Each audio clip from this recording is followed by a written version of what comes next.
Okay, it's now 5 o'clock and we'll call the meeting to order. Please rise for the Pledge of Allegiance. Mrs. Acker, will you please lead us? I pledge allegiance to the flag of the United States of America and to the republic for which it stands, one nation, under God, indivisible, with liberty and justice for all. Approval of the agenda. Do I have a motion? I move we approve the agenda. I second. All in favor say aye. Aye. Any opposed?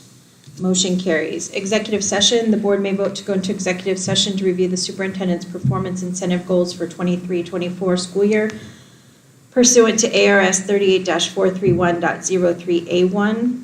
Do I have a motion? I move we go into executive session.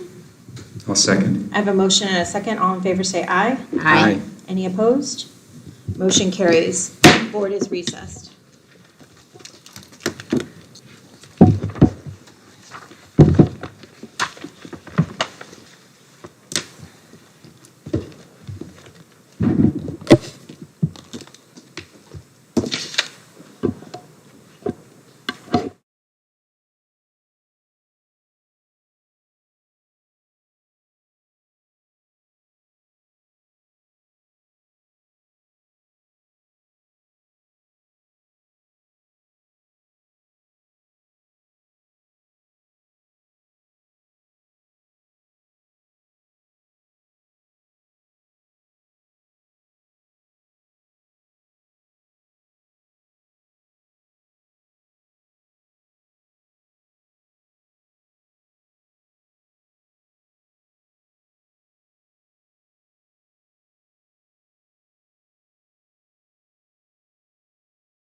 So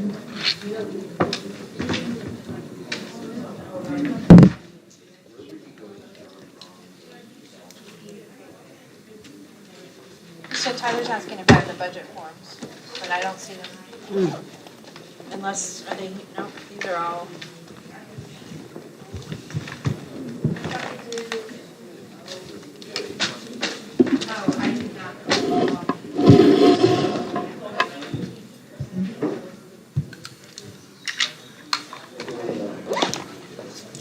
Did you take us back live?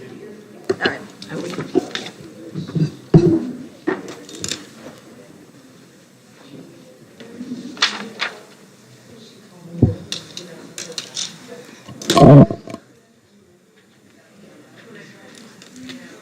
Are y'all ready? Okay.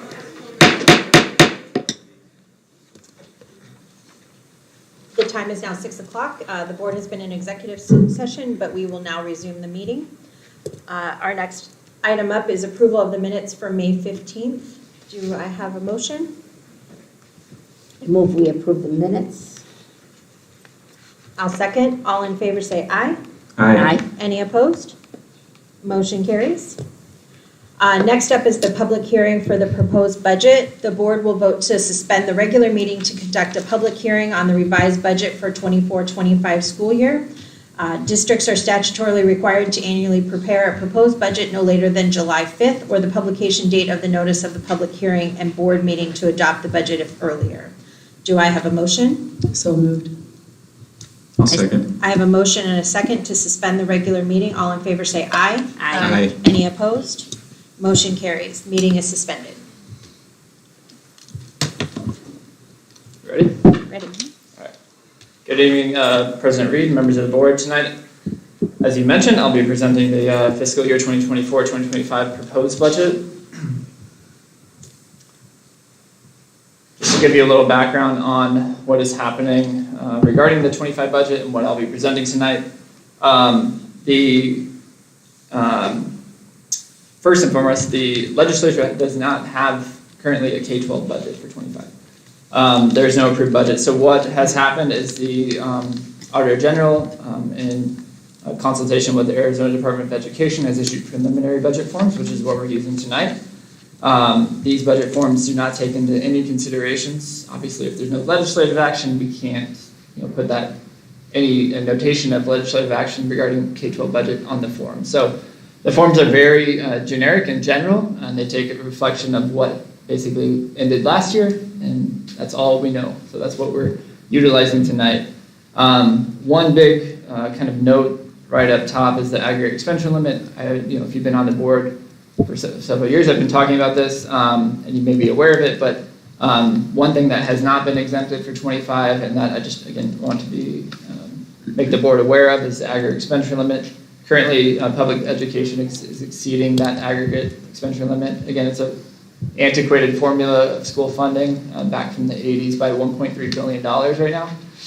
So that would equate to approximately 16% reduction in the budget if the legislature does not do anything with that in this legislative cycle. They have until March. So sometimes over the last couple of years, some of the process has been to do an exemption closer to January when they get closer to that deadline. Last year they exempted it in the budget process, which was nice, so we knew going into that year we weren't having to potentially have this fiscal cliff hanging over our heads. So just want to point that out. It is detrimental. I know superintendents across the state advocate and lobby for the legislature to exempt this, but again, that could potentially impact the school district. And again, that deadline is in March, so, but that would be approximately $1.3 million the district would have to reduce. Putting that out there is not taken into consideration these forms, obviously, because we have no 25 budget. So other changes, as I mentioned, there's no state approved budget right now, so we're using preliminary budget forms. I'm assuming two assumptions, which I'm 99% sure are gonna occur because they're in statute. One is the 2% inflation increase that the legislature is obligated to enact in the budget. State inflation is running about 3.5%. They're obligated to fund 2%. And so I'm taking that into assumption in these budget that that's presented tonight, as well as the 4.62% increase in capital, which was previously enacted from Doug Ducey's legislation. That was a 3-year increase, a 3-year fiscal year legislative action that had increases for 3 years. This is year 3 of 3. So pretty sure the legislature is going to continue that obligation and honor that increase. Other concerns I have going into fiscal 25, I think it's, again, it's not unknown that the state has a deficit that they're going to have to make up in this legislative process when they approve a budget. Some of the conversation in my circles have been regarding where they're going to go make up that deficit. One of the areas is with the school facilities division, specifically in the building renewal grant program. Fountain Hills has been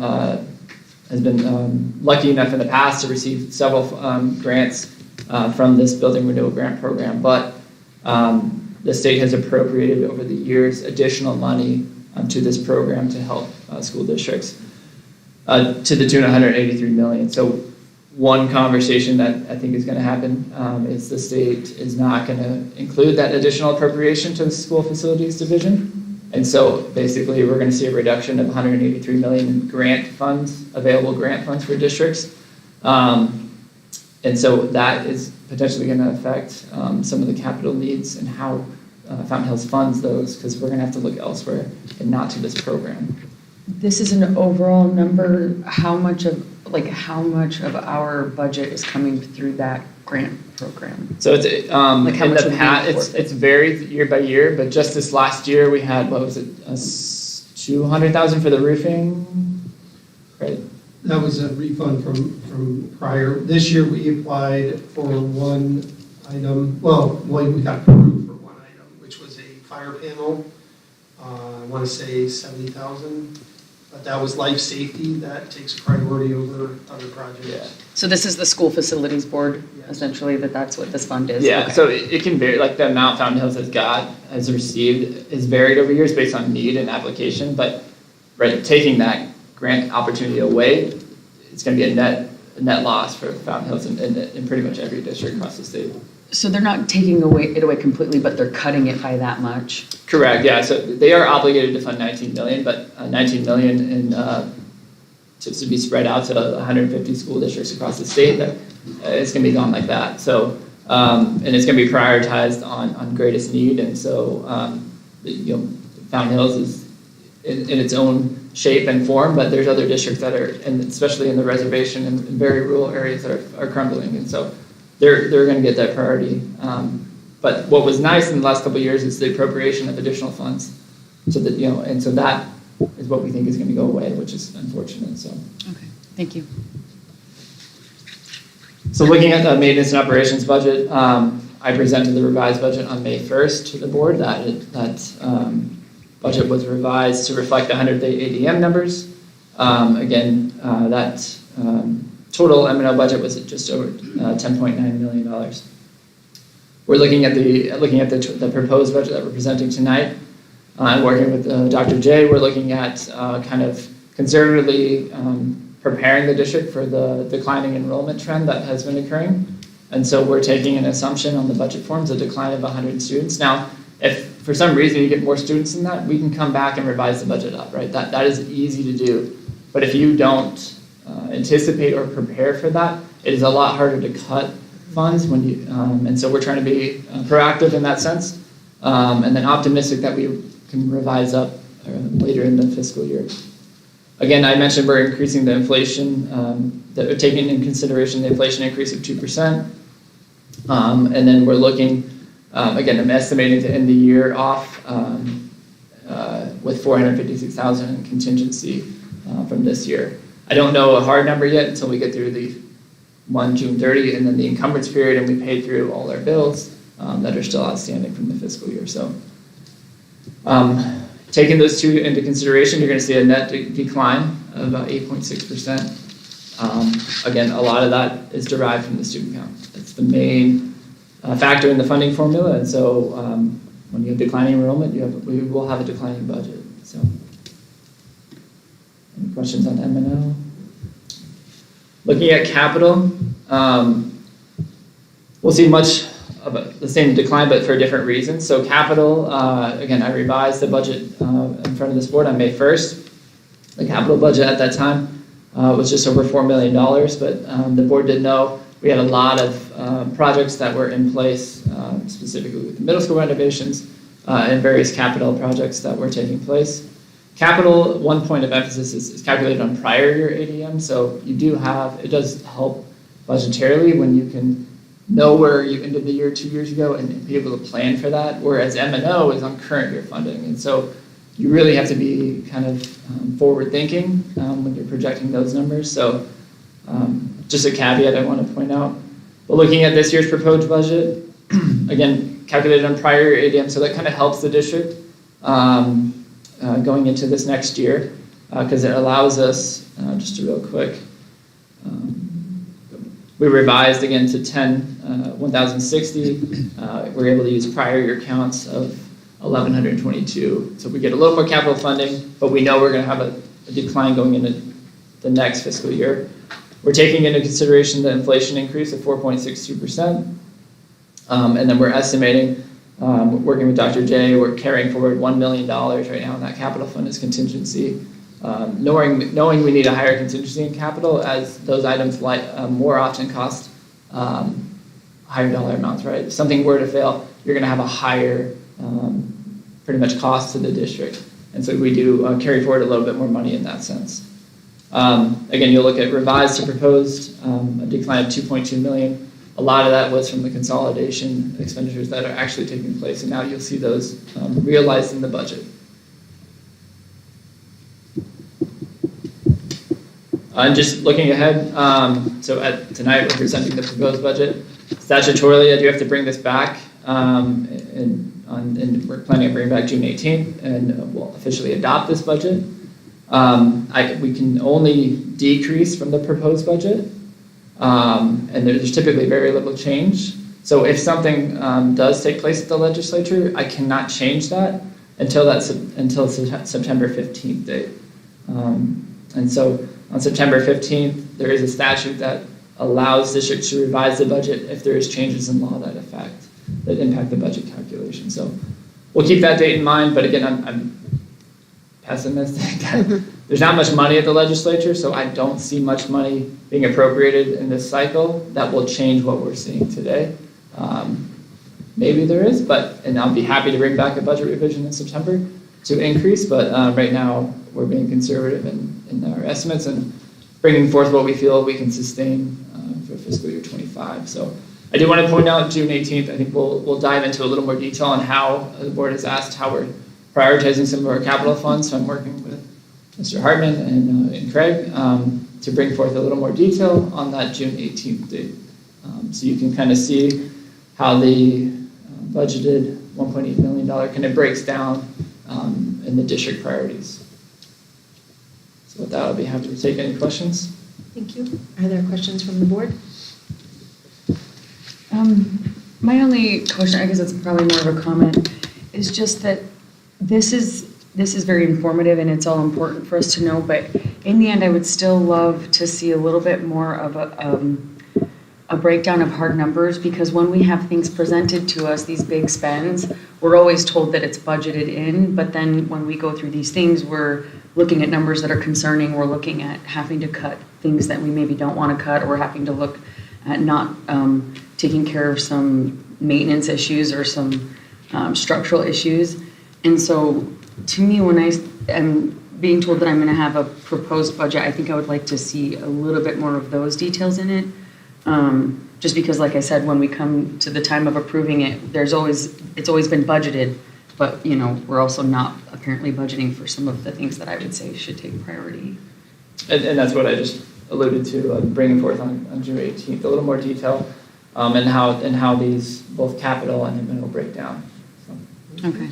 I know it's been an ask, and we're working on it. Okay, because it's just, this has been asked for before. I don't think we've ever really had a breakdown where it's simplistic. And again, I've been told that educational finance is really difficult, but then at the same time, we're training someone in it currently right now that doesn't have a background. So that would lead me to believe that I could be trained in it as well to understand it as well. So just a little bit more information when it's being brought to us, since in the end, we're the ones that essentially take responsibility for it. I would feel a lot better if I saw those numbers and knew exactly kind of what we were planning for instead of a little more of a general or broad description.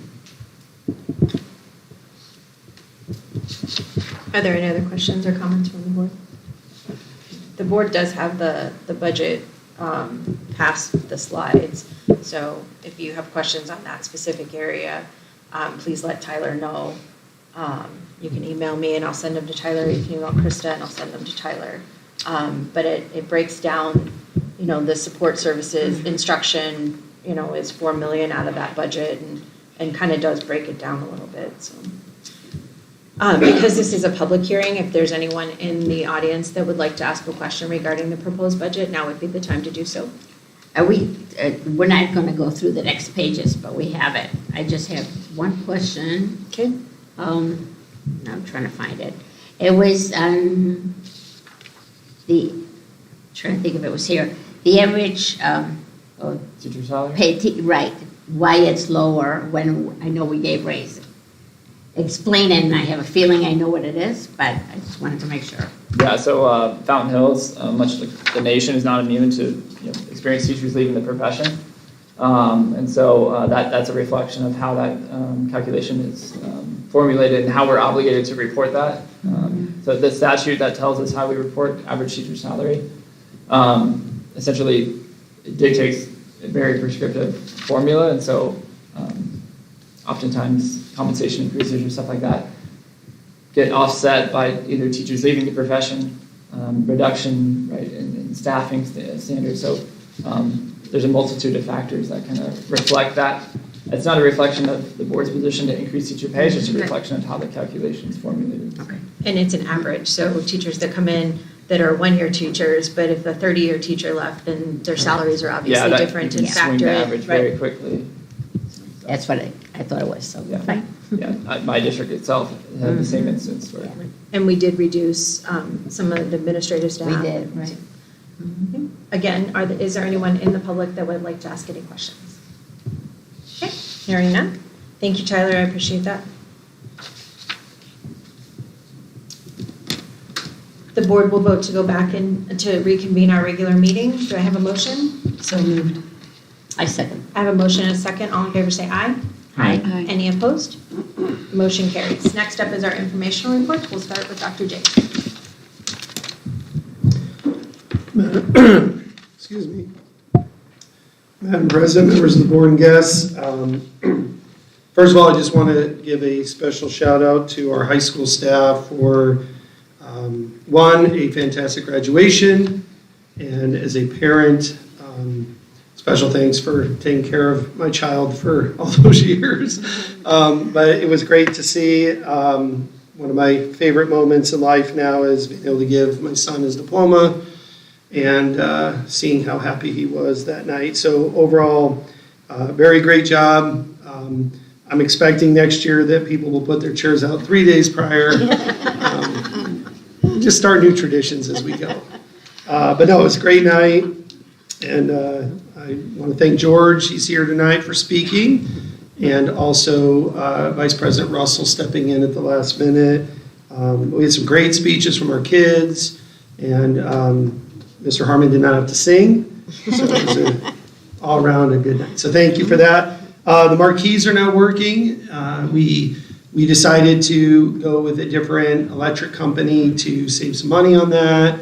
And it took a little bit longer to do, but they are up and running, and they look very nice. So if you drive down Fayette, you'll see little falcons, and if you drive down Palisades here, you'll see the middle school is now running. The shade structure at McDowell Mountain is almost done. They have all the footers done. They all were inspected and passed yesterday. So they're going to be bringing in a large crane on Tuesday and should be wrapping it up soon. The middle school gym is done. So I know a lot of people have not been able to see it yet, but it looks awesome. The only bad thing is we keep putting more layers of floor down, and the hoops are now only 9 feet 6 inches. So we have to raise the hoops, but that's not a huge expense. But it looks really, really nice. The new Falcon looks great. And we've started to paint in there, and we have new pads coming with the new logos. So the whole gym is going to look beautiful when it's all said and done. So that's good. I'm happy to share all our teachers are hired. Yes, Caitlin? Close? We're right there at one. I think we've made an offer. We're waiting to find out. But for the most part, our hiring is done, and that's good for us. And I also have to share that we have a book here that's going to be on display called Zach de la Cruz by Jeff Anderson. And that came through our literary committee. And then there is a list here of books that will be for our library that were also came through the literary committee that will be on display as well over the summer for the next 60 days. So with that, I conclude my comments. What grade is that for?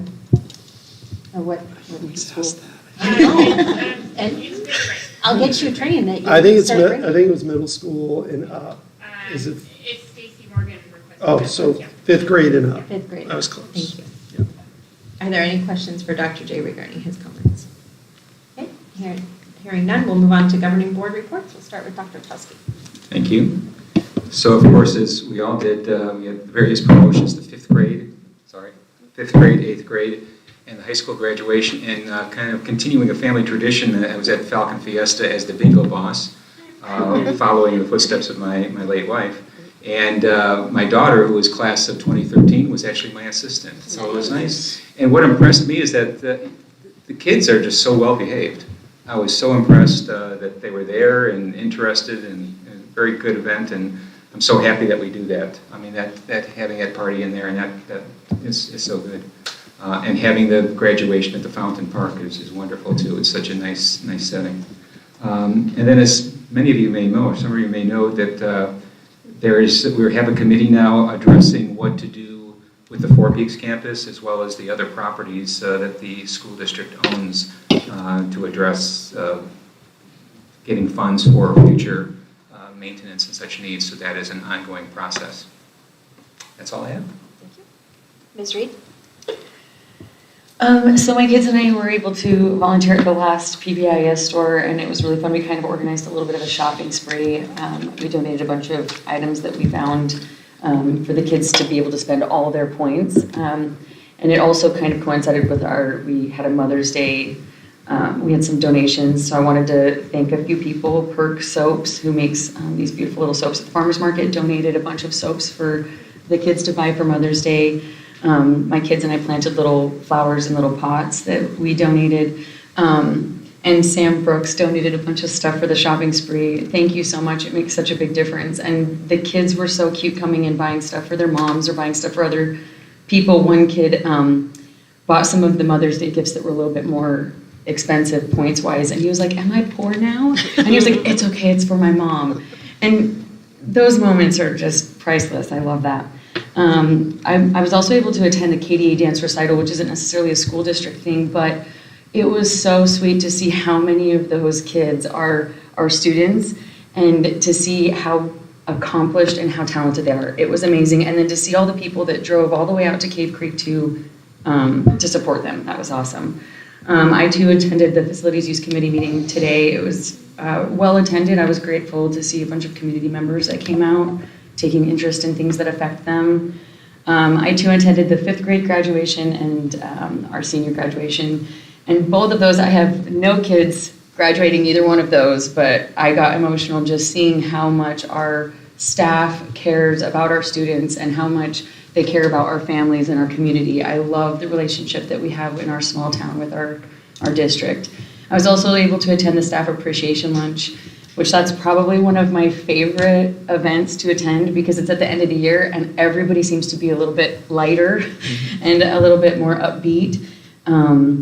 And I wanted to say that I echo the sentiments that Jill shared there, where from all the different roles that we play as board members, because we're obviously community members and parents and business owners or whatever we are in this community, and we see the work and the effort that goes into this district by all of the people involved, including the community members that show up and put in their time.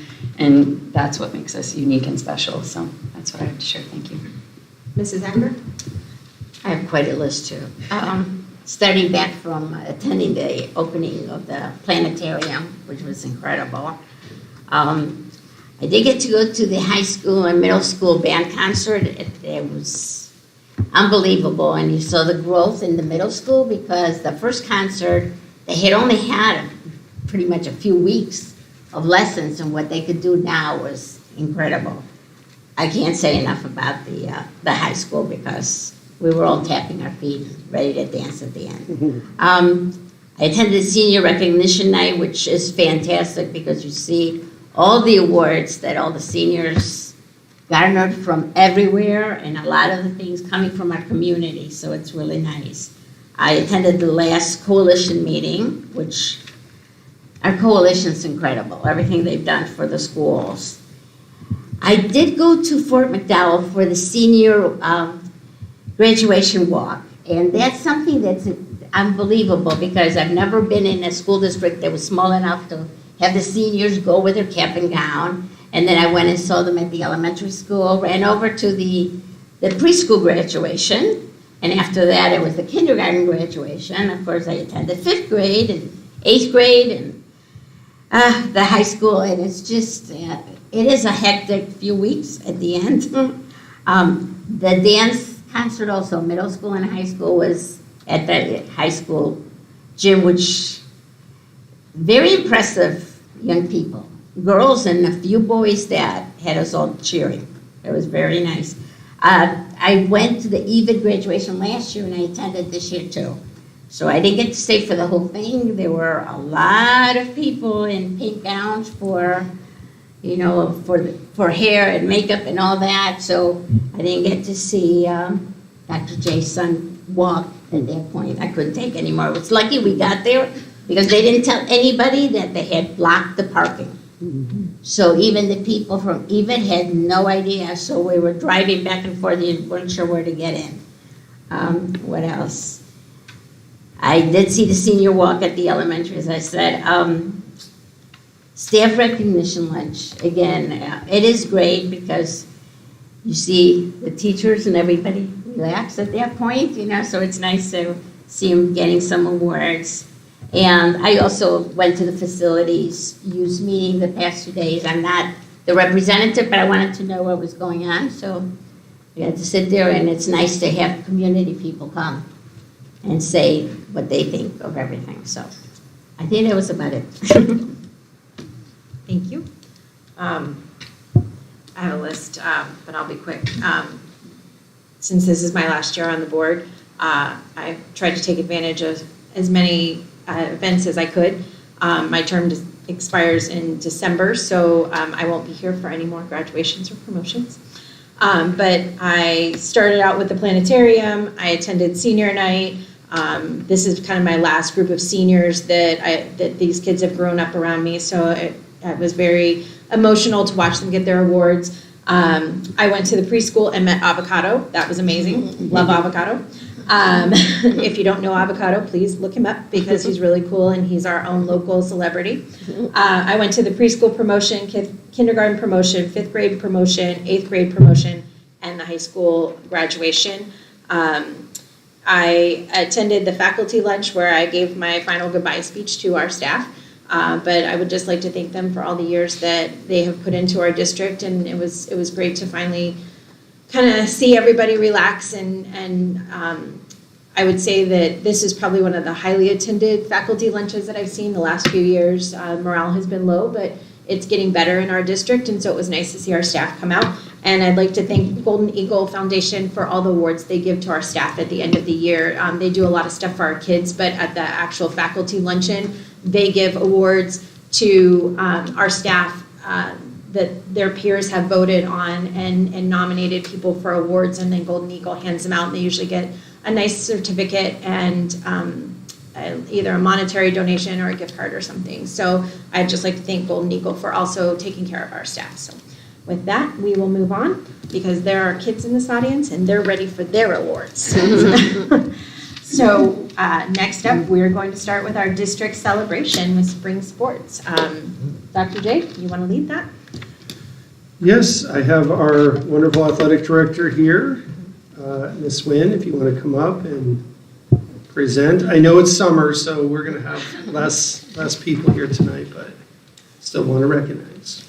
Hi, good evening, everyone. Like Dr. J mentioned, we're slim tonight because we have a lot of kids on vacation and coaches out as well. So I'm going to present baseball, beach, volleyball, and golf. And then Coach Hall is here to do track, so you're stuck with me for a little bit. So we're going to start with baseball. Coach Langer was here. I'm not going to get into his personal stuff, but he was hurting a little bit, so he had to go. But he was here for a second. Our baseball team went 13-5 this year, and we made it to the first round of states. We had a couple all-region awards. First team, we had Kyan Taylor, Ty Langer, Nathan Hughes. Second team, Lucas Williams, Griffin Boss, Lucas Greco. And honorable mention, Sam Barnard, Isaiah Chalman, Jack Irwin, and Cooper Loyad. Additionally, 4 of our boys are moving on to play baseball at the next level, so that's awesome. And that's Ty Langer, Nathan Hughes, Kyan Taylor, and Lucas Williams. So very, very proud of the baseball team this year, and we look forward to a lot more success next year. There's no baseball fans here? What? No baseball today. Kit Garman, would you like to come up and represent beach volleyball? We have one beach volleyball player here.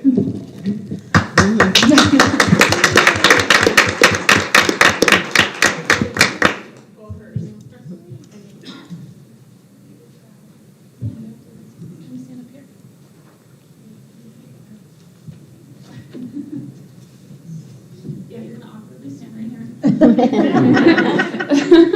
And get your picture taken. Coach Jimmy was not able to make it tonight, so he wrote this up and wanted me to read it. I want to take a moment to commend our incredible beach volleyball team for an outstanding season. Their dedication, teamwork, and passion have truly exemplified the spirit of sportsmanship, and I couldn't be prouder to coach such a talented group of athletes. Additionally, with our team making it to state, we also had Bella and Sid who competed in the double state tournament, so that's kind of an extra accolade for our beach volleyball program. And then we had some all-region honors. First team, Kit Garman and her sister, Bella Garman. Second team, we had Sid Beauchamps, and honorable mention, Lucia Comba. So let's give a round of applause for our beach volleyball team.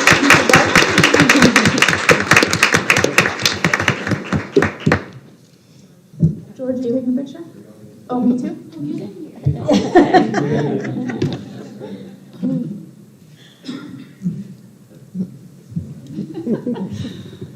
Okay, and golf. We have Savannah here to represent golf.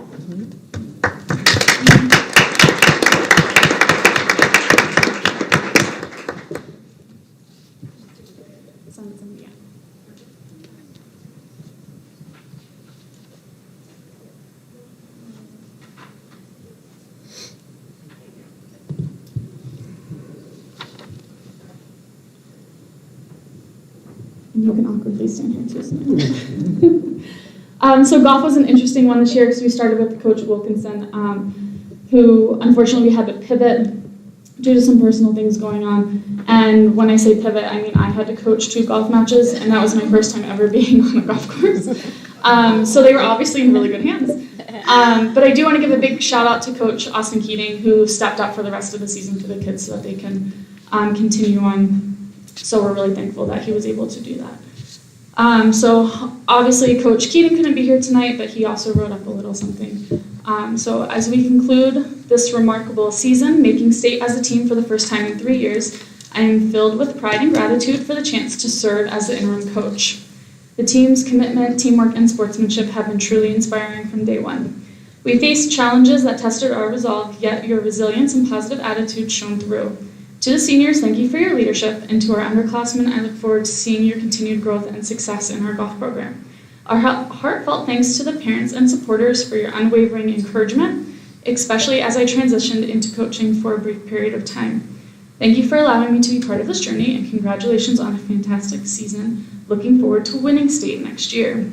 And I just want to give a little shout out to Savannah, because even I was there for a very short time as her interim coach, but the 2 matches that I did coach, she received a ton of compliments from the opposing coaches as such a young varsity player. So we're really looking for big things from her as we move forward through the year.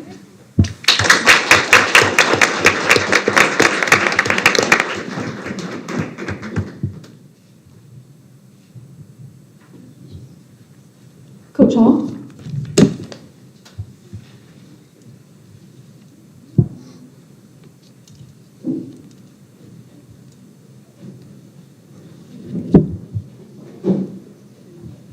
Hello.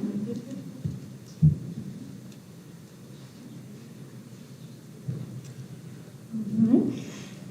Well, we had an excellent season, and first off, I want to acknowledge Coach Ed, our throws coach. He was a community member that popped in one day with a very generous donation of equipment for our throws team. Coach Clancy ran out, hey, would you like to be a volunteer coach? 2 seasons later, and we have 5 divisional qualifiers. So he is doing an excellent job with our program and just a great help to me throughout the season. We have 5 divisional qualifiers. Katie is in Germany on the school trip, but she qualified for discus and almost qualified for javelin. She'll be back next year to compete, and she's also a volleyball player in the fall. So all of these have sports in the fall, sports in the spring, very well-rounded athletes and students. Ellie qualified once again in discus. She's a cross-country runner and track and field. She does the throws, but also very essential to our relays. And she is one of the early members of Run Club that Mary McDonald started many years ago. So she has come up through the system, and we're very proud of her. She will be going on to ASU in the fall, and she was also senior outstanding athlete. Nice. Nathan Malloy, football in the fall, and at the end of November, 1st of December, he came out to a program Coach and I offered on throwing. What's all involved? 5 months later, he qualified for divisionals. So very impressed with Nathan's performances this year, and he's coming back as a junior. So we have 2 more years of excellence from him. Julian is another football player and track and field in the spring. So he made huge improvements in javelin, throwing over 120 feet this year, which sealed his place at divisionals and also top 5 throws in Fountain Hill's history. So a great legacy to leave there, and he'll be competing at Cal Lutheran. That leaves Kian, our divisional champion in shot put. So we know Kian has a very successful career in swimming throughout his time here. 2nd year of throwing. So last year he was on the cusp of qualifying. This year, top 2 in the entire division for shot put and discus. So his improvement was incredible with lots of hard work and commitment to that. He also has the top 3 distances in Fountain Hill's history as well. So he's definitely left his mark, as well as being a Division 4 champion. He was voted outstanding athlete as well this year, and he will be continuing to throw at Paradise Valley. So we're excited to have continuing on to compete, and also as for our whole team for Northeast Valley Championships, which is what we strive for, our big end of season competition. 21 athletes on the team. We had 18 personal best, 4 season best, and 5 divisional qualifiers. So a very good results from our team. But not only that, if you read cover to cover of Fountain Hills Times throughout the year, you see our athletes throughout it, not only with athletic success, but they're involved in the community. They're doing great in the classroom. Senior Awards Night, we racked up there. It was so exciting to see our kids doing so well there. At graduation, Aiden, Caitlin, Brendan, those are all track and field athletes. And the list goes on, but I'm very proud of how well they do in the classroom and in the community as well as athletically. So it's a great group of kids, and even better things to come next year. Thank you.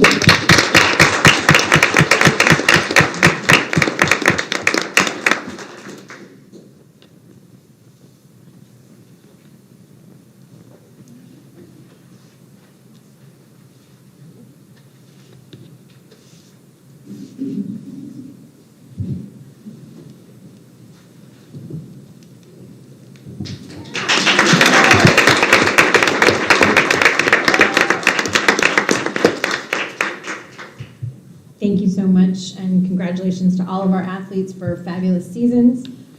We're going to get to the boring stuff, so students, if you would like to head out, you are more than welcome to do that at this time.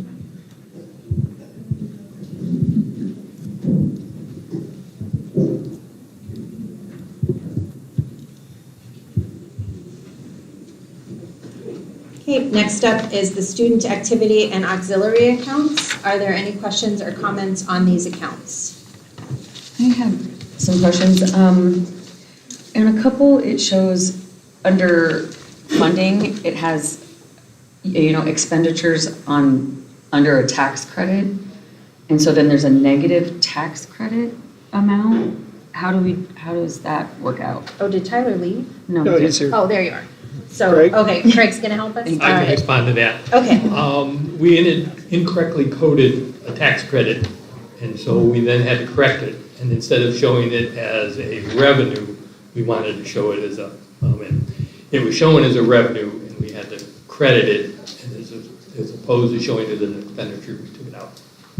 so it really wasn't a tax credit? Correct. So it got put in as a tax credit, but it wasn't a tax Correct. credit? Thank you. And if I said that wrong, I apologize. That's okay. So the real balance is just zero, not a negative amount? Correct. Okay. And the next one will reflect that? Yes, it Okay. will. And unfortunately, as I worked on the May report, which I didn't have time to present tonight, there are still a couple of negatives that we're going to be correcting during the month of June. So hopefully, when you get the June report, everything will be positive. We will have consolidated some accounts and removed some that we are no longer going to carry forward. Okay. Thank you. Is that the same for, like under baseball? There was one, let's see, that said like baseball gift and donations. I'm like, trying Yeah, to it was an find expenditure in gifts and donations, which they didn't have sufficient funds, so we used it as auxiliary expenditure. Okay, because yeah, it said gift and donations, and then it gave like an expenditure and then gave a negative amount. So I was just curious like how we got a negative under a donation. It was coded incorrectly. Correctly, okay. Thank you. And we're working with staff on trying to correct and be more diligent in the coding going forward, so we don't have to show the negatives and then explain that we're fixing them. Thank you. So they coded it incorrectly, and so now when they removed it, it's being recorded as an expenditure? Correct. Okay. Yes. Okay, so is it going to reflect where it should have been appropriately coded? Yes. Okay. Is there a way to table this, or do we have, is this? It's not, it's just a Oh, report. it's just a report, that's right, okay. Yeah, there's thank no you. voting on it. Okay. So, are there any other questions on it? Okay, hearing none, we'll move to the unaudited financial report. Are there questions or comments on the unaudited financial report? I have questions. So there are negative balances on here, starting with maintenance and operations and then several others. And then we got an explanation. But I guess my question is, under Fund 570, it says the district has been unable to process many reimbursement requests for the grant program. The district is waiting for our consultant, which I'm assuming is Tyler, to update the grant budgets. Once the grant budgets are revised, the district can proceed in processing reimbursement requests and capture indirect cost revenue. Is that correct? Speak to that a little bit. Yeah, Thanks. there's some confusion with who was doing what, and so now I think we've met, we're on the same page, and so now I have my action steps to get to Craig and Krista, and so there's just some confusion in that processing from when Alicia left and as we transitioned, and so that's my fault. I'll Okay. own that part. Thank you. So now we have our kind of marching orders. We're on the same page now, and so we can get that rectified. Yeah, I don't like seeing numbers in negative and. Nor do I. I want to wrap them up. So, so Craig and Krista, are you both on the same page now with Tyler? They met, I wasn't part of that meeting, but I'm sure I'll be. Yes, I plan to update Krista as soon as, You guys were in E-session. We met when you guys were, yeah. Okay, And the fund, are you done? Go ahead. Okay. The Fund 001, when it's saying moving several grant approved positions, when they were grant approved, weren't they budgeted under that already, or why were they put in M&O and now being moved? Or did the grant funding come after the position? No, unintended consequence of the system that we use. When they're originally expended or put into a fund M&O, you take them out. Unfortunately, once that expenditure, once the payroll process is on that position request, when it was funded from M&O, it stays in the system, and that's an audit, and Craig to speak to this too, that's just an audit trail. So you have to keep that on the system until you end the fiscal year.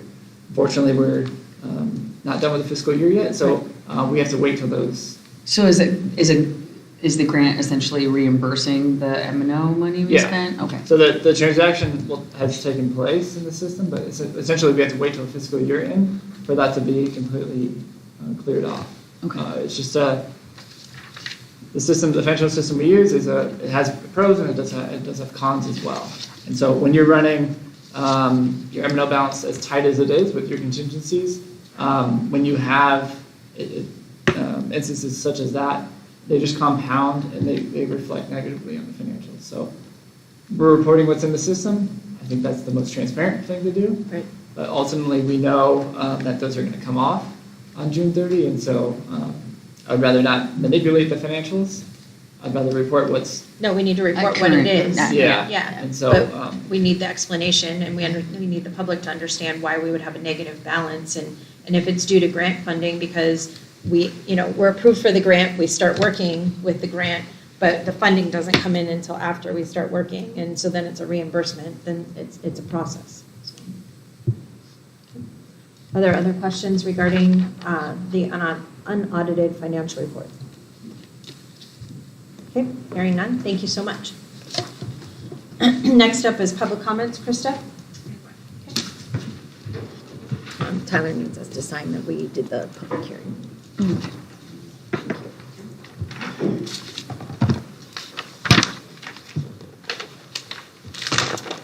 Call to the public. This is the time for the public to comment. Time limits may be allocated on public comment at the discretion of the board president for the board to efficiently complete its business. The board reserves the right to prohibit any comments made in a discourteous or threatening manner. Complaints about specific individuals, students, or personnel are discouraged. Personnel issues should be directed to the appropriate staff member or administrator per district policy. Members of the board may not discuss items that are not specifically identified on the agenda. Therefore, pursuant to ARS 38-431.01H, action taken as a result of public comment will be limited to directing staff to study the matter, responding to any criticism, or scheduling the matter for further consideration and decision at a later date. The one is Kim Bartman, please come up. And as our history, it's 3 minutes that we'll give you. Okay, thank you. Kim Bartman, mom of a Fountain Hills High School 2024 graduate. Yay! And she was up here for the track award. She didn't want to stay here, Mom. But I just want to thank you guys and all of your staff for all the years, the retired folks as well, for raising my daughter, helped me raise my daughter. Back when she was in half-day kindergarten with Mrs. Hoppy, I was a new mom, and Mrs. Hoppy helped me through some tears and all kinds of things. So all of the teachers have been amazing, and the staff, and I'm so grateful for this district that helped raise my daughter. And even though my only kid has graduated, I'm still around in Fountain Hills to support this school district and hope that it just exceeds every expectation of all of this community and that everybody champions our school district. And so I'm not going away. So Libby Settle, I know you're still watching school board meetings. I'm still here to support. Thank you so much. Thank you. Once a Falcon, always a Falcon. And to quash any rumors that were out at those graduation parties, the graduation is still scheduled at the Fountain. Because Dr. J and I both heard That was those rumors. never a discussion that I'm aware of, so. Maybe the town. Yeah, not us. I've fought for that for years. No. All right, next up, Tyler, here's your budget pages. Next up are action items. The first action item is naming of the planetarium. Dr. J? Yeah, Madam President, members of the board and guests, I bring to you tonight a recommendation to officially name the McDowell Mountain Planetarium the Peter and Teresa Conti Family Foundation Planetarium. I don't believe the project would have been completed without the generous support of both the Contis and our PTO. I did speak to PTO prior and wanted to talk with them, and they told me they supported that, the naming of the planetarium for the Conti Foundation. They've been such a, just a staple in the community for so long. As a high school principal, I always heard the name and saw them at everything and didn't get a real chance to get to know them until later in my career, but I've seen their generosity and their just willingness to always, do whatever they can to help the district. You'll see tonight they're doing another donation for the FHU program, another $5,000 donation to help pay for kids to be able to take those FHU classes that we're offering. And so I do believe it's the something that I would like to see come to fruition. So I'll take any questions you have at this time. Are there questions from the board regarding naming of the planetarium? Hearing none, do I have a motion? I move we name the planetarium for the Conti Foundation, Family Foundation. I second. I have a motion and a second to name the MMES Planetarium the Peter and Teresa Conti Foundation Planetarium. All in favor say aye. Aye. Any opposed? Motion carries. Thank you to the Contis. Yes, thank you. Next up is the personnel action report. Are there any questions or comments regarding the personnel action? I just had one question. Under the position pay changes, are these all raises that are happening? Which part? Under the position pay changes, are these raises that are taking place?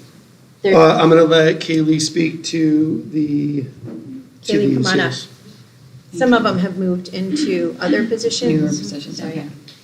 Yeah, so some of them are educational like raises because they got another degree. Some of them are they're moving positions, and then some of them are raises. So it just depends on which ones. And mine is related to my contract. Yeah. So we sent the contract language to Dave. Dave did all the work, sent it back to HR for her to be able to calculate it. It's in my contract, there's a clause about teacher increases, and that's the only way I can get an increase. So that we ran that through Dave, and that's why it's on there tonight.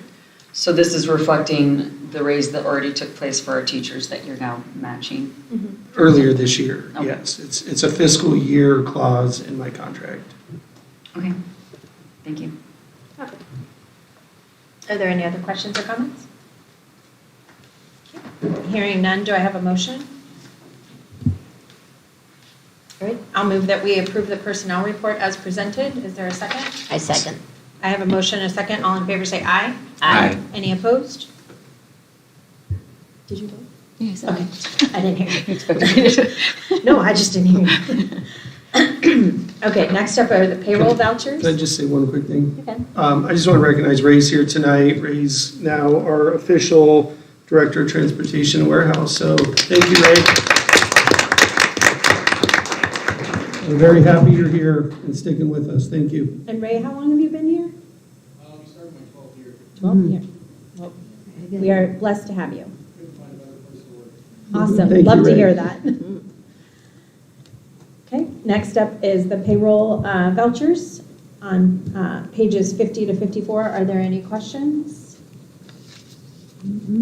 Okay, hearing none, do I have a motion?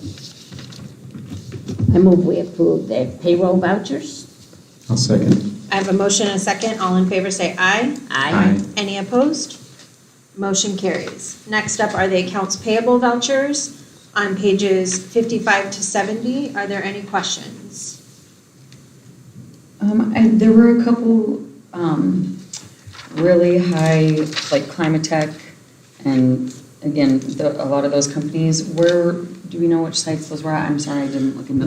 We had, and I'll have to double check, I can just tell you up front that we had some major repairs done at the high school for the chiller, high school, middle school campus, the chiller. Both of them need to be repaired, and in fact, we were almost at a point where we may have had to close the school if it didn't get repaired in a quick manner, but luckily they came out right away and fixed it. We had a cost of a new control board that needed to be replaced. And then we also had to, because of one of the repairs, we had to replace the Freon. And the Freon on a unit of that size was a substantial cost.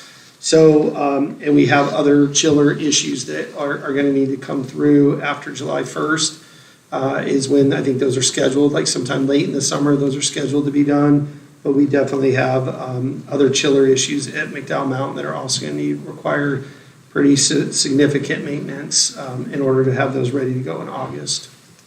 And also, one of the high dollar amounts, either for Bel Air Mechanical, was for the toilets in Building F. Okay. That there were several toilets that were either damaged or not functioning, some due to vandalism. And so I think the board actually got an email about that, and that was one of the repairs. Okay. So there were like 5 of them. Okay. And then with the RNA facilities, I had asked if they, in their contract, they were responsible for 4 peaks. Did we ever verify if they are or not? So I looked at the invoice. The invoice only shows the Little Falcons, McDowell Mountain, and the high school. And I don't think it actually said 4 peaks at all. So then, in that case, we were saying that we were gonna send some of our janitorial I know John was doing that. I never had any issues I'm aware of come to me this year. I know last year when I was new, my first year, there was a couple times where they had some concerns, and John was sending someone over there periodically to do it, so I would have to ask him. RNA is officially done at the end of this month. I was just gonna say, I don't think we're using them anymore. We're not. So. Yeah. And then did we figure out between WEX and Voyager which we're doing? Because I think I saw a couple of. Well, Some our mediation. director of transportation is here. Oh. Which one are we using now? As far as I'm aware right now, from what I understand, we're gonna stick with Voyager. Okay. I believe Rex can't use our terms. Okay. Yeah, I can confirm that we have canceled the WEX contract and we're just using Voyager. Okay, perfect, thank you. Thank you, Greg. And then the last one was the charge for IXL. What all does IXL provide for us? If it's the So IXL is a supplementary learning aid that they use in the classroom to work towards benchmark goals. So mostly this is elementary, maybe some middle. So for example, they may do an IXL lesson in social studies, science, math, or English, and then it gives the teachers data on, Sam's nodding, I'm getting this right, so I'm gonna keep going. I never used it as a teacher, it didn't exist, obviously, but it's, Is it the come on up, online learning Sam. module that the kids let go Sam on and share it. kind of do their classwork on? Yeah, so it's like a digital worksheet. That's Okay. how we use it. So like they log in, if we're teaching multiplication, there's a bunch of different multiplication ones they could do. So they answer the questions, we get the data.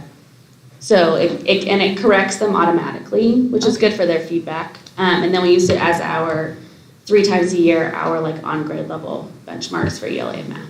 And Their does diagnostics.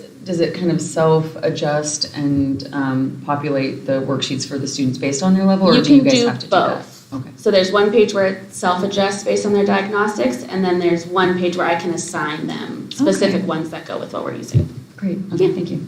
Thank you, Sam. That's it. Thank you.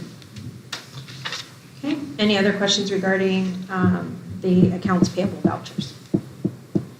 Okay, hearing none, I move that we approve the accounts payable vouchers.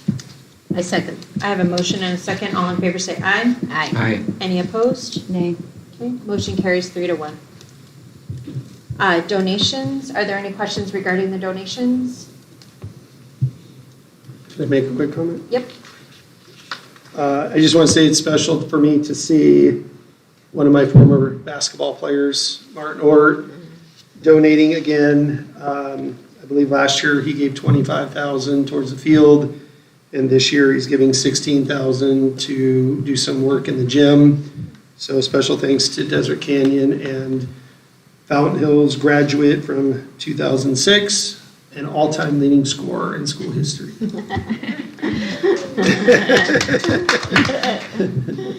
Are there any questions or comments regarding the donation forms?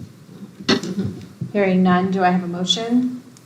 I move we accept the donations.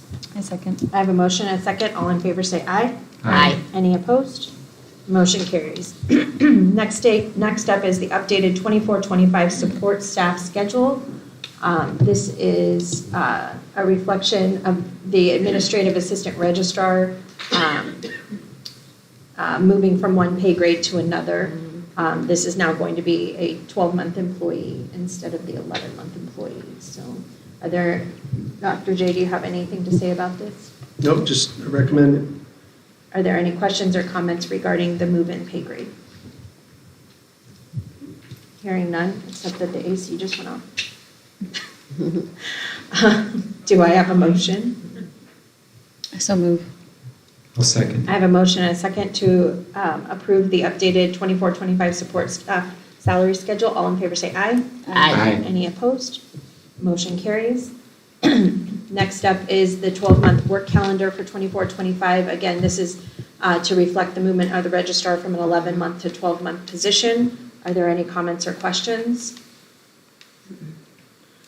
Hearing none, I motion that we approve the 24-25 work calendar for 12-month staff. A second. I have a motion and a second. All in favor say aye. Aye. Any opposed? Motion carries. Congratulations, Mrs. Garman, you're now 12-month employee. Summer's over. Right? Welcome to working all year. Next up is the superintendent's performance-based pay. The board met in executive session.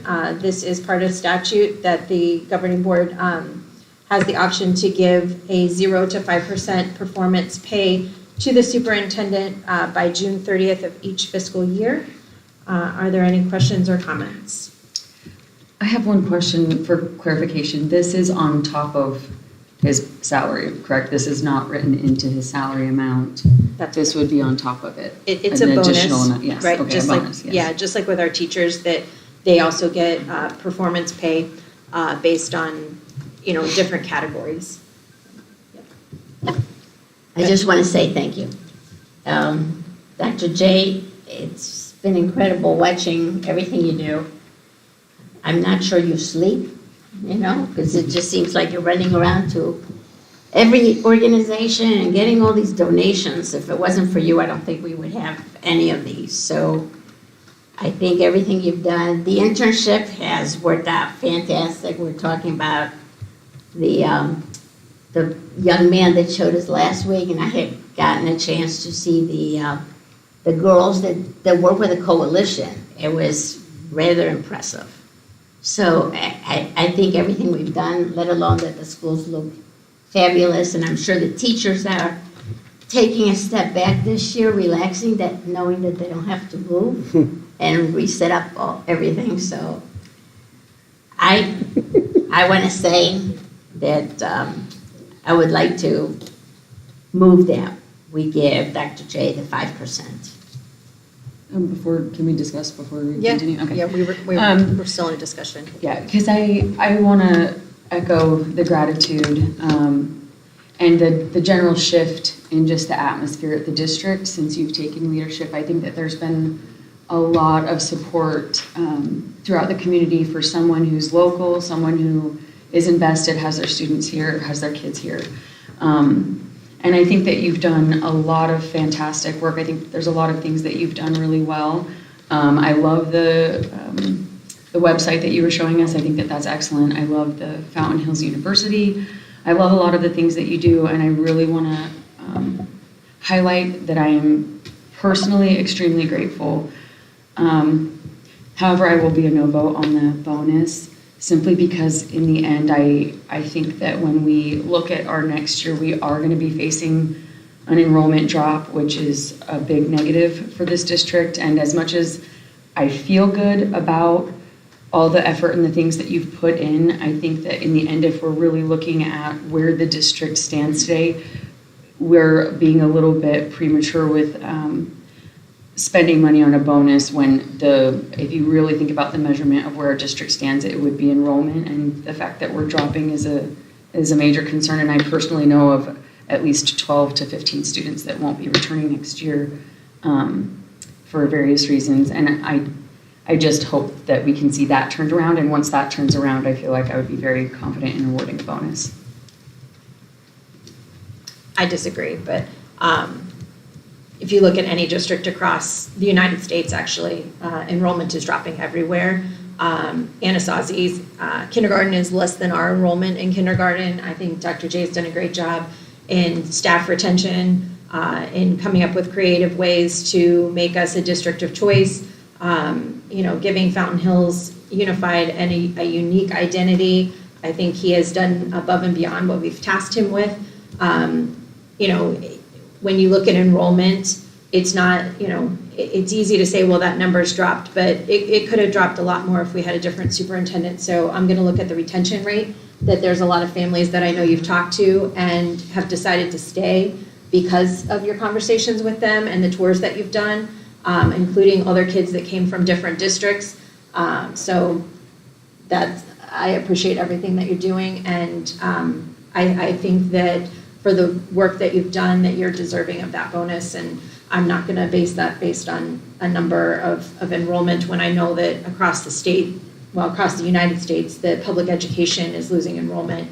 I wouldn't task that to you on your bonus. So, Dr. Orkowski, do you have anything to say before we motion? Yeah, I'll echo the positives that have been commented, and appreciate the progress that has been made in this district that I've seen. Thank you. I just want to say one last thing, because in the end, I mean, it even says in here that it's supposed to be earned upon a determination by a majority vote board that student has made satisfactory progress towards achievement of the performance goals and benchmarks. And I'm not saying that he has not. I just kind of the same as last year when I kind of had the same vote.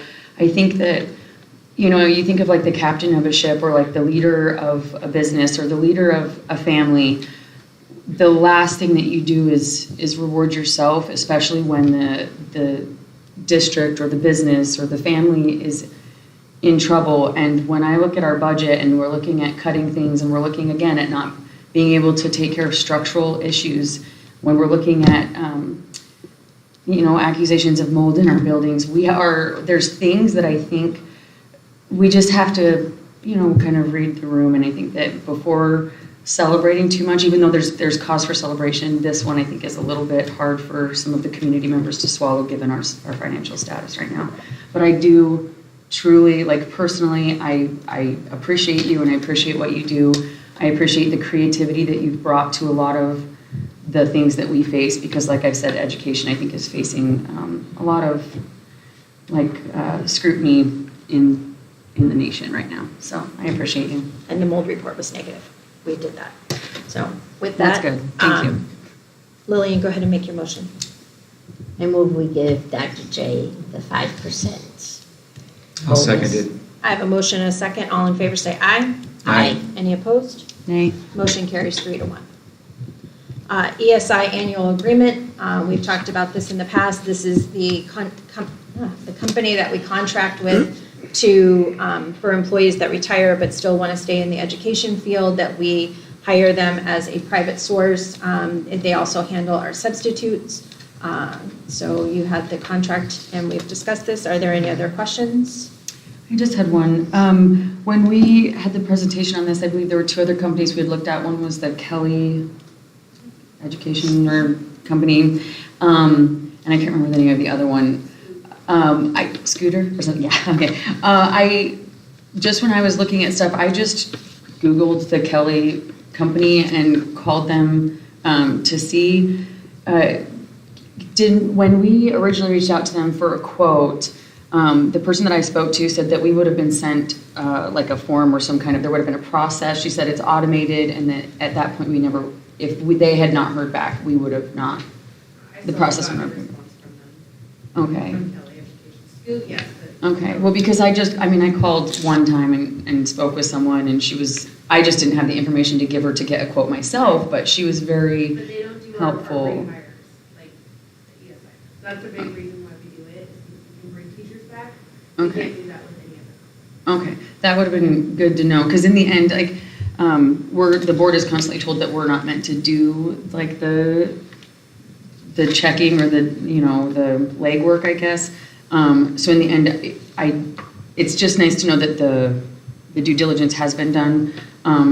So, when I'm going to vote on this, when I feel like maybe Kelly Education wasn't given an opportunity to truly bid, that presents a concern for me, so. Well, in the ESI presentation that they sent over, Mhm. all of that information was in there. And Scoot and Kelly Education never sent anything to us to present to you guys, only if ESI did. Well, I think there was one letter from Kelly that was included in It the was sent just that an you. email that I sent to them. Okay, because, again, when I spoke to the lady, she said there would have been an automated response to us, and then that we would have had to go on and fill out the information so that they could give us a proper quote.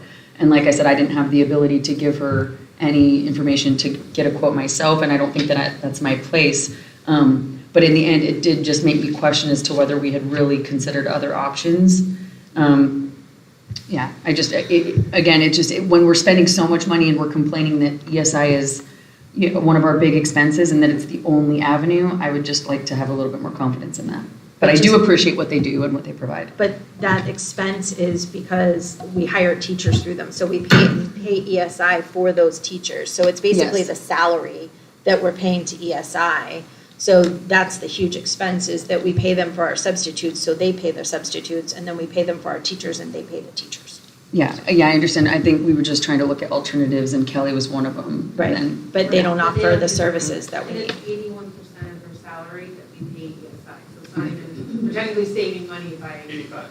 Or 85, yeah. Okay, There's a budgetary savings when you move somebody to the ESI, because you're still holding that position, but you're not paying them, and you're only paying 85% of their salary.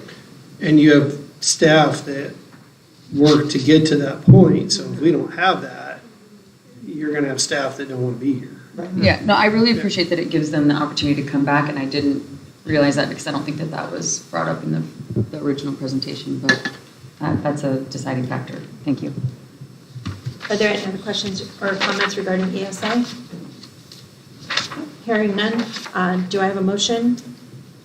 I move we approve the ESI annual agreement. I'll second. I have a motion and a second. All in favor say aye. Aye. Any opposed? I'm just going to abstain. So 3-0-1, Krista. Next up is the Greater Phoenix Educational Management Council IGA resolution, otherwise known as GUPPY-MAC. This is a group of districts that Dr. J participates in. It's basically a peer group. Hold on, I gotta get past the ESI stuff. Dr. J, do you want to give any information regarding GUPPY-MAC? Yeah, just to go off what I shared last time, it's an organization that works with school leaders, finance, to allow us to stay current in our field. Unless you've been in a school leadership position, it's hard to fully understand how fast time flies, how quickly months go by. And so there's not a lot of time to be out, getting all the latest and greatest information. So to have an organization like this send that to us, offer trainings, offer opportunities to connect, collaborate, it's very, very beneficial. Like I said, in a large district, you have lots of people to bounce ideas off, lots of people to connect with. We've continued to reduce staff here, so now we have less administrators doing the same level of work as we've had in the past. And in order to avoid missing something that is very important, groups like GUPPY-MAC keep us informed. And I'll just give you a quick example. When I returned in 2022, no one here knew to do the CCRI document for our letter grade. Okay? So that negatively affected our letter grade massively. I appealed that. I was fortunate enough to get that changed, but those are the types of things that when you're caught up in your day and you're busy and you're constantly working, you might miss something. And so to get the emails from GUPPY-MAC, to get the notifications, to be able to go to their conferences, which I don't attend very often. A lot of them are virtual, I do those. But it's just a bunch of veteran people who have been doing the job a long time that can give advice and help to people who are still, learning the way. So it's a very small cost for what it gives, and I believe it keeps us current, it keeps us moving forward. Thank you. Are there any questions or comments regarding Guppy Mac? What's the cost for the Guppy Mac again? We're was like 3,000, right around 3,000. Yeah, it was 3,000. And this is similar to the North Valley Educational Council, but it's just like more, there's more districts No, involved? it's quite different, because what they do is like Guppy Mac they'll have guest speakers, they'll have the latest updates from the ADE, they'll have guests speak on behalf of, different organizations. So they have a very specific goal of supporting and training administrators and having a resource. So I can reach out to the leadership if I have a question about something or need help with something like that. I can reach out and say, what are other districts doing, or what do you recommend that we do in this situation? And so where NEVIC coming up next is NEVIC is more of a kind of a partnership with the North Valley school districts to, again, make sure that we're communicating, collaborating where we can, but we're facing a lot of similar situations because of our geographical location.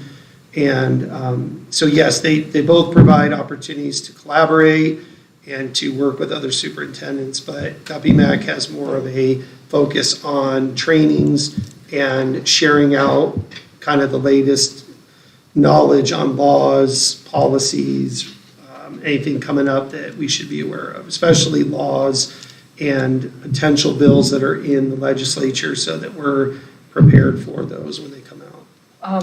When those things are released, like if there's something that the ADE is implementing, don't they notify us directly?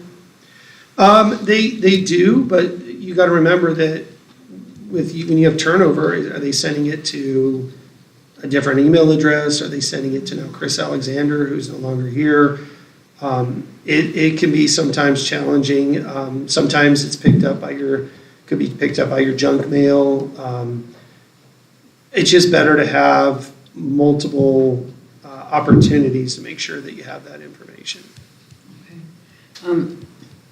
Again, I want you to have resources available to you, but to me, this one is maybe one that we could just, I know it's not a ton of money in the grand scheme of our budget, but $3,000 could go towards something else. I think that NEVIC is awesome, especially since they don't charge a fee. And then I believe that ASBA provides a lot of things as far as updating us on laws and keeping us protected that way. And so to me, this would maybe then be a duplicate expense. So I'll be I don't see it as a duplicate. It's more of you, if you attend the meetings, you kind of see that the value of what they bring. And again, if we get something, and there's always a chance you get something wrong, but by being on top of things and being proactive, it can save a lot of resources, which isn't always finance, it could also be the time. Like when that CCRI was missed, that took a lot of time. I had to appeal it, I had to go back and do all the data, and I had to go to those appeal sessions. All that could have been avoided if it had just been done the first time. So now it's on our calendar to do it. They've already got most of it done. It's not due till the end of the summer. So you learn from those types of things, but just being aware of in this business, it is constantly changing. Today, one thing's legal, the next day, this is not. I think we are at more of a risk for the leadership of our district to not know what's going on than it is to for us to be on top of things and make sure that we're getting it right the first time. Personally, I always feel that the professional organizations and groups like these are very important for all of us to keep up to date with everything that's going on and how to be able to work with the school district the right way. I'm just going to say one last thing because I want people to understand where I come from. I'm a very business-minded person, and so looking at a lot of these organizations and these groups that definitely have honorable intentions, in the end, we do have to remember that they are businesses and they are selling us a service. Sometimes those services are things that we need and that we should spend the money on. Other times we could probably do without, and this is just simply one of those times that I feel like we either have other viable options, we're already paying ASBA to keep us covered, and so in the end, I think we could forego this company's service. But just remember, Arizona, or ASBA is Arizona School Board Association. Right. It's primarily for the school boards. It's not necessarily for the superintendent. And sometimes when you don't participate in things that the superintendent may feel that this is beneficial, you end up stepping over dollars to get to pennies. So if we miss something big because he doesn't get it in his email or finance doesn't get it, sometimes you've eaten up that $3,000 very quickly. And I understand, but I think that that's part of the responsibilities of superintendent is knowing those deadlines and knowing those things. And so in the end, you can't add a $3,000 bill for a calendar manager or like an email manager service, you know. No, but he gets professional development too, and just like we pay for staff to have professional development, this is basically paying for him to have professional development. It just has to come from the board because he works for us as opposed to the staff. He gets to decide what their professional development is. So that's, it's just where it comes from, so. Okay. With that, we'll move forward. Do I have a motion? I move we approve the contract. I'll second. I have a motion and a second to approve the Guppy Mac IGA resolution. All in favor say aye. Aye. Aye. Any opposed? Nay. Okay, 3-1, Krista. North Valley Education Consortium, IGA. This is a free group that Dr. J can participate in. As he just said, it's with other superintendents from the specific geographical region. I think he's explained why it's important, so if there's no questions from the board. I'll just make a comment. I think that this one is awesome. I think it's going to be extremely beneficial to be working with districts in similar geographical areas and learning what's happening within our immediate location. So I'm on board with this one. With that, are there any other questions or comments? Okay, hearing none, I move that we approve the North Valley Education Consortium, IGA. A second. I have a motion and a second. All in favor say aye. Aye. Any opposed? Motion carries. Next up is the Transportation and Maintenance Specialist job description. Dr. J or Kaylee, do you want to give us any other information on this? Yeah, I'm going to defer to Kaylee. Come on up, Kaylee. I don't have any other information, but if you have a question, you can answer them. Okay. So we discussed this at our last meeting, that it was creating a new job description that would manage transportation and maintenance. Are there any questions or comments regarding the updated job description? Hearing none, do I have a motion? I move we approve the job description for transportation and maintenance specialist. I'll second. I have a motion and a second. All in favor say aye. Aye. Any opposed? Motion carries. Thanks, Kaylee.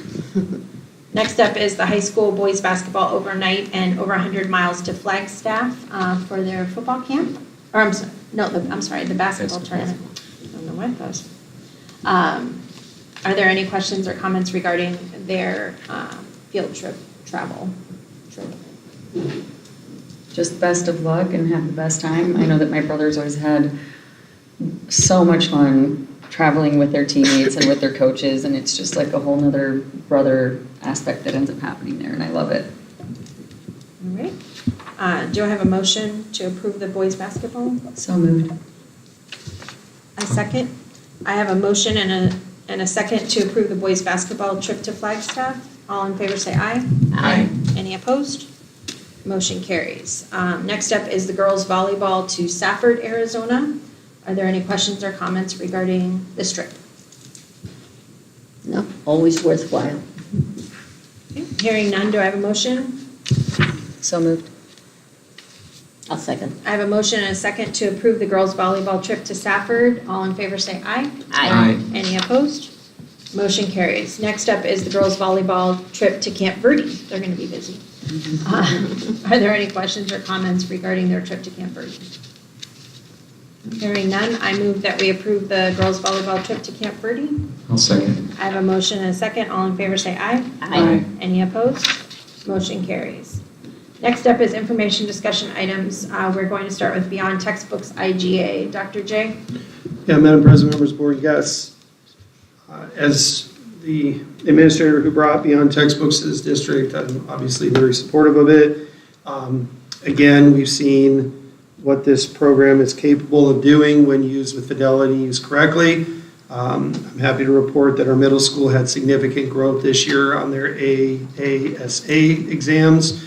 And I know the teachers that were a part of that would greatly share out that a big part of that was the connection to Beyond Textbooks. So again, it's for people that don't understand what it is, it's really a curriculum map of what should be taught, for about how long it should be taught, but how you teach it is up to the teacher, and they should be using their talents to teach it the way that suits them best.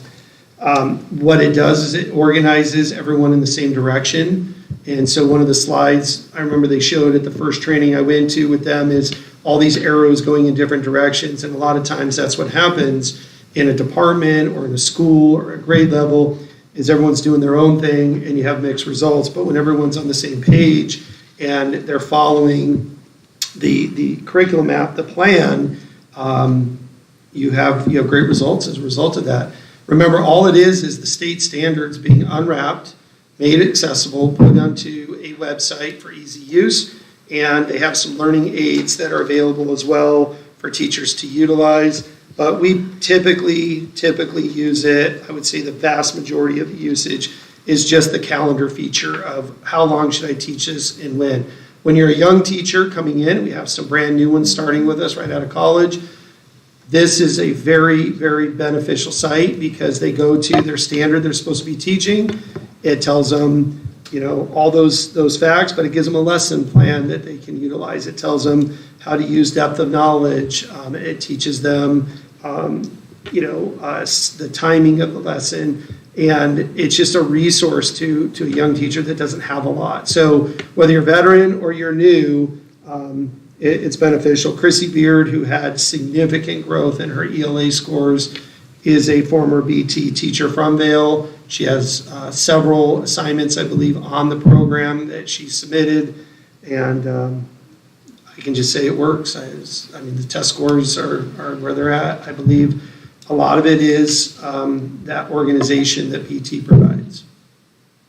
Thank you. Are there questions or comments from the board regarding Beyond Textbooks? I remember when we had to do this on our own. Mm-hmm. So the fact that this is here really makes a difference, especially for somebody new. Because a lot of the time, you may have a textbook, but you're not sure, how long to take for each chapter or anything else. So, plus it has the test too, doesn't it? It has the formative quizzes every Friday, and when those are used with fidelity, so if every Friday the kid takes the 5-question quiz that goes with it, and then based on how they do, they go to reteach or enrichment, they get that extra knowledge the following week. It definitely does work. And I want to clarify, Beyond Textbooks does not mean no textbooks. It means going beyond that traditional, all I do is look at what Glencoe has given me and go, this is the be-all, end-all of everything. What they're doing is saying, these are your state standards. This is what you're required to teach. And the way, I remember Maria Everett's longtime great math teacher in the district, she said, after doing this for a year, all I realized is instead of teaching chapter 1, 2, 3, 4, 5 in order, it had me go from 17 to 2 to 12 to 18. And it's the publisher was their order of chapters didn't match our state standards. So giving the teachers the ability to move around and get that done is very beneficial. So, yeah. You guys will remember I was one that was very hesitant about Beyond Textbooks. So I really appreciate Jessica Kane doing the walkthrough of Beyond Textbooks with us because it really helped me see the benefits that are available to the teachers. Is there a way that the board could have access to the Beyond textbooks and be able to see what's available in there, or are we only able to, like, do we pay per person that has access? Yeah, I don't see why it'd be an issue, but I just have to ask them how that works as far as a user and all that. Yeah. Thank you, because one of the concerns was that even though it's called resources, there were concerns brought to me from community members that things can be uploaded that are curriculum and that doesn't go through the formal approval process. And so even though I think that that's probably not happening here, I think we have really great teachers that aren't looking to sneak things in. I think that it would just be another one of those things that just gives us some confidence in the program that we're using. But you got to remember, a teacher can grab anything off the internet and use it as a resource. So these are at least vetted by a school district. And Ms. Beard had shared that when she submitted a lesson to them, I believe she said it took 4 revisions to get it through. Okay, I would much rather a teacher utilize those resources than grab something off the internet and not even know if it's been vetted, if it's correct. So yeah, that whole thing changed when the internet came out. That changed everything. Prior to that, you only have resources that you got from the newspaper or maybe the textbooks. And I do remember those days, still, to this day. But nowadays, this is actually a way for us to be able to know what's being taught in the classrooms and that it's been vetted and that it's actually accurate. Okay. Yeah.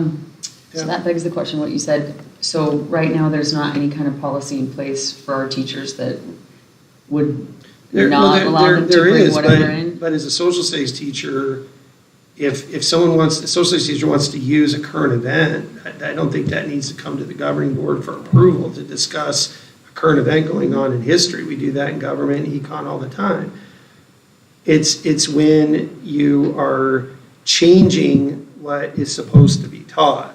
So if I'm teaching the American Revolution and I have some kind of artifact that I want to bring in and share and talk about that, I don't think that's changing the curriculum. It's a learning aid. It's helping the kids to understand that differently. But teachers share all the time. I mean, that's the number one thing. Do we have something in place that as far as like curriculum material that they're required or expected to use what we provide versus bringing in alternative curriculums? They're expected to teach the state standards.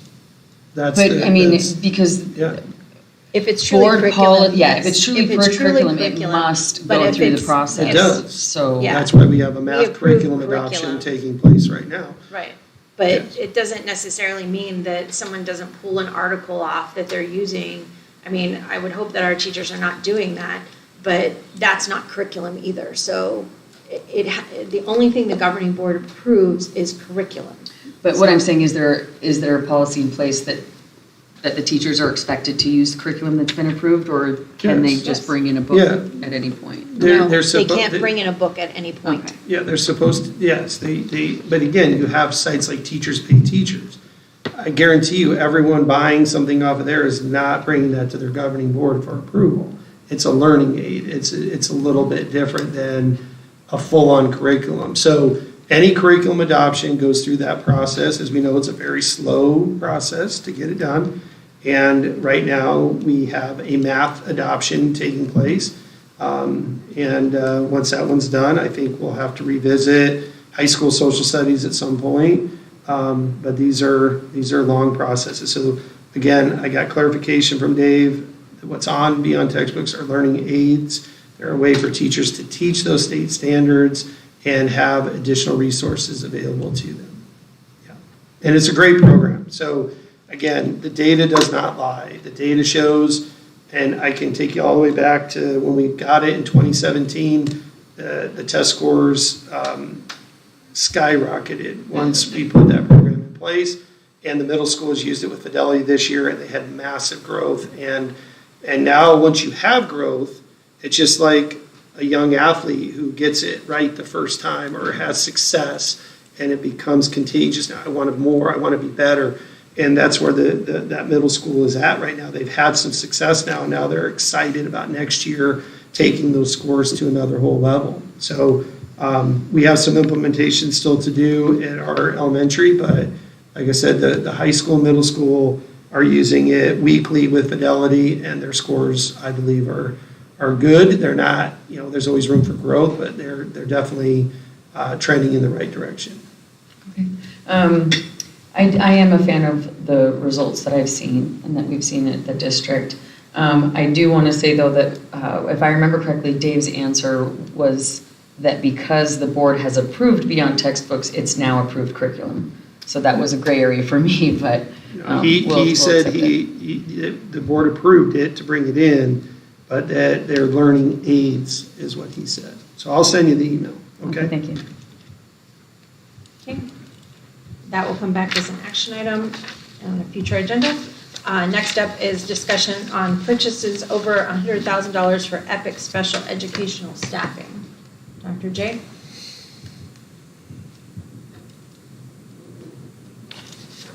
Okay, so this is, I'm going to let our special ed director tackle this one. Good evening. So unfortunately, we have been tirelessly looking for special education teachers. We actually never filled one position all last school year. So EPIC Staffing is one of the agencies that I've been interviewing special education teachers with, and one of the teachers that I felt was best for our children, best for the resource position at the elementary school, that I'm requesting for her to be hired. Today I spent my day from 12 to 4 every 30 minutes interviewing, and it was slim pickings. And last year we waited a long time, and then we didn't have a good choice.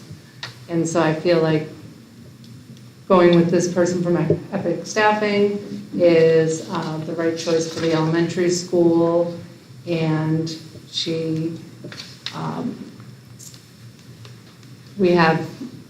we're just not getting applications. And we need to meet the needs of the students. What would her position be? Like, what would she be doing? She would be Just a special education resource teacher. A special education resource. And I want to share that I brought this to you guys earlier, I don't know if it was last year or beginning of this year. But what we have happening in education right now here is we have contracted, teachers going contracted through contracted businesses that are special ed certified. And so the number of people out there that want to work for a school district is down significantly. So 20 years ago, 10 years ago, you posted a special ed position. Yeah, you didn't get as many as you did social studies, but you still got enough to hire that position. Now you're seeing schools that have everyone that works there is a contracted employee. And so I've been very outspoken opposed to this because I think it's really an unfair situation.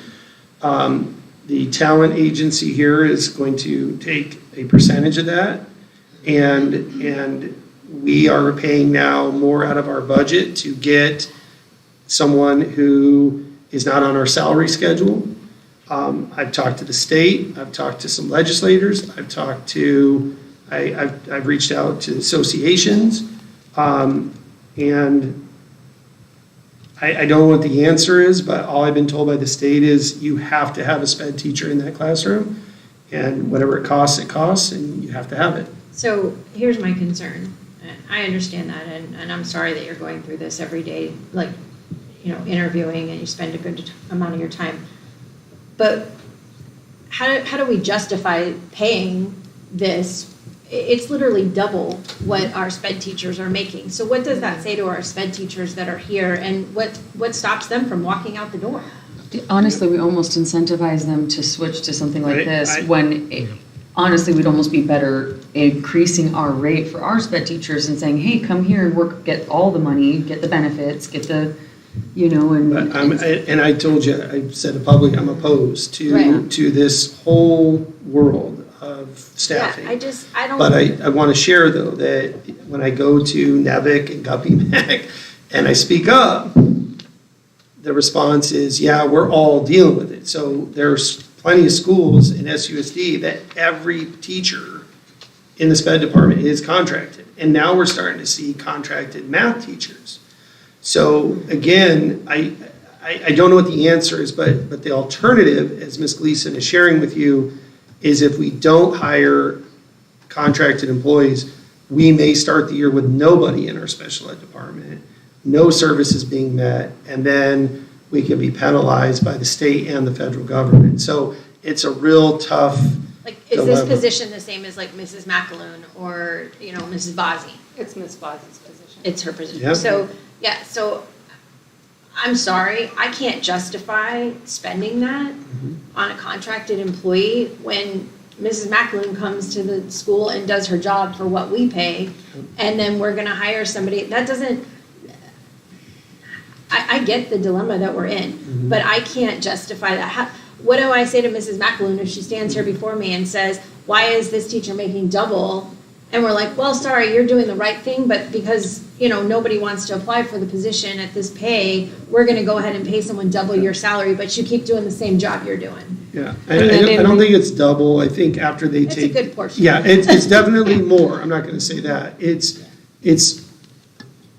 what I struggle with most is that the company is making money off of a crisis. That's the concern. So you have this crisis of there's not enough teachers out there, and now they're marketing to teachers, come here, make more. Now, the argument the other way is, well, they don't get any retirement. Right. But for people today, a lot of people are looking at the bottom line paycheck, and they're not thinking about retirement, they're not thinking about the benefits of working in the school district and all those types of things that come with it. So, yeah, I'm right there with all of you. But I also am facing a federal and state So government that I Can have to. could we instead approach a higher rate for our teachers and drive home that they get retirement and they get benefits and all of that if they come here and keep more of their money? I mean, obviously, we won't be paying this rate, but. Tyler, what does a SPED teacher make in a large district? It doesn't matter, if you have instances like that, you create an equity issue across the board. Maybe you increase this now because that's a priority.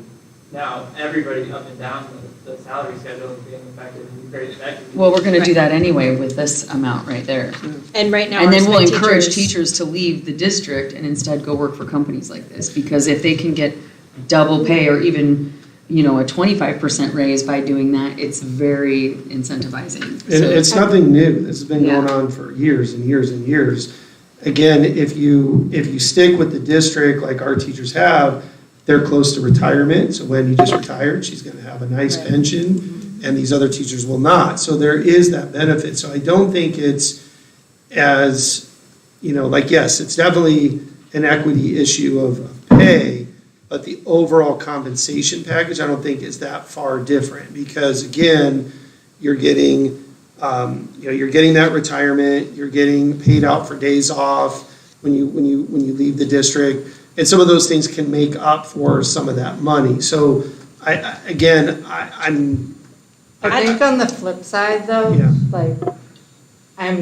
of course, I want to find someone for the district and hire through the district, and we have found someone for the middle school for that. The problem is then we don't fill the position, and then Miss Mac and Miss P, all of a sudden their workload doubles. Right, doubles. And then so it's, Yeah, it's a and then the catch-22. students are not receiving the education because our expectations are high for what we're providing for them, so then they're not receiving that. So it's, do you go without the teacher? And then the other piece that I'm really looking to people that have, are strong in behavior, because the one thing that we have done this past year is we don't have any elementary school students in outside placement any longer, except one that is more than the district can handle. But I have brought everyone back to the district, so I'm looking for, this person is actually particularly strong with behavior that can help support those students as well. And this is self-contained? It's not, but she's willing to work with them. I just met with her again yesterday, talked to her. So the goal is that we're not returning students, but if all of a sudden we don't have staff, and then everyone's caseload becomes extreme, then. And when you raise the SPED teacher salary, which we all know, I'd like to see all of them get more money, but now you have math teachers where are we not getting that, or Spanish Yeah, teachers. right. So like Tyler's saying, no matter how you look at the problem, It's not someone is equitable. going to feel that way, and it's unfortunate. That's why I'm so passionate about it and upset about it. But I just can't get anyone to listen to. I mean, we sat on the phone with the Department of Ed 2 or 3 weeks ago when I saw these come through, and I didn't sign them. I was really frustrated about it. But when I talked to the Department of Ed, and they said literally, there's no other option other than you need to have a SPED teacher in that classroom on the first day of school. So if we don't get anyone to apply, and I can tell you a lot of the big school districts are almost all contracted now, it's going to be really, really hard for us to, at our location, our pay scale, and those types of things, to get anyone in. So I understand that maybe you need more time to think about that. I totally understand that. Well, it's but, just up for yeah. discussion tonight anyway, it's Yeah. not a vote. Yeah. I'm continuing to look to fill those positions, Right. and I will, and we'll keep it posted. And we already have a hard-to-fill stipend on SPED, correct? We might want to look at that down the road, and Kaylee's also spent some time researching how to get SPED certified, trying to encourage some of our current staff, go back, and maybe one option, if Tyler feels we could do this and Dave agrees, if there's even a way to help some of them get that certificate done, it might save us in the end, because they'll get the hard-to-fill stipend. If we, even through, maybe we can't do it this year with the budget being set, but maybe next year, another percent or another piece of that stipend to make it more lucrative for people to do that, we can look at it. But this is a mess that's only going to get worse in time. It's very frustrating. It is. There's companies obviously taking advantage of this. Yes. And it hurts every one of our school districts, because you end up having to pay more money. And I understand it's just, you can't give it to one teacher and then not the others. 'Cause I do want to make a comment to that, because I think that, when a lot of times when we talk about equity, we focus on equity of outcome, and that's not always actually the fairest way to focus on it. Because in the end, if we do need teachers to go through extra certification or qualifiers to become capable of doing SPED, then that's another reason that job should be allocated a little bit more funds, because it's not only a hard to fill, but there's extra steps to go through. And we do. And that would, I think it would be a great use of our resources to maybe provide the opportunity for some of our teachers that maybe have that interest to do that. And because then, like you said, it would be helpful for us in the long term. In a couple of ways, I But the think. teachers would be getting more money anyway, because if they're taking courses, they're moving up Yeah. in their levels differently anyway, so that you always do if you're Yes. continuing with your education. It's just really frustrating that these companies are getting in there. It's a shame that the states don't say you can't do this, it's just horrible. I mean, Dr. J has called numerous Yeah. times. I've sat Yeah, there and like listened. I said, Yeah. I want to solve the problem, and I want what's best for our kids. So we're going to do whatever we can to help make sure our kids are taken care of, but I just fundamentally struggle with this problem. And one other question, so if we have to go to this route, is there a clause in the contract that if this teacher doesn't work out, we can cancel the contract? Yes. And I was also wondering if they decide, once they're in the building, that they'd rather come and work for us directly. Can they break their contract? No, that's That's a all big year, right? no-no. That's the what I problem. thought. Stop all year. They make it really challenging. And not only that, some of them have clauses you can't for like 18 months or 2 years. Am I seeing this correctly too, that it's not just this rate, that we're also responsible for reimbursing mileage for the person as well? We're not reimbursing mileage. No, Okay. there's a copy of the fee, like how much we would be paying, so that's Okay. what their invoice is. Those are some things that they can negotiate, but Okay. Dr. Okowski has a question. So a couple of questions. I understand about the workload thing, but, and then Dr. J, you said that the state said you have to do this. What are the penalties if we don't? I'm glad you asked that, Dark, because I asked that same question. She was very clear that, we would more than likely, the federal government could withhold funds. Tyler probably could answer that better than I can, but it's not good on that end, number one, and it's also for the student who doesn't have the teacher, obviously, it makes it challenging. We've moved almost 100% to co-teaching. Our SPED students are in regular classrooms with support. Dr. Wheeldryer and Leah are very passionate about that, and that's great.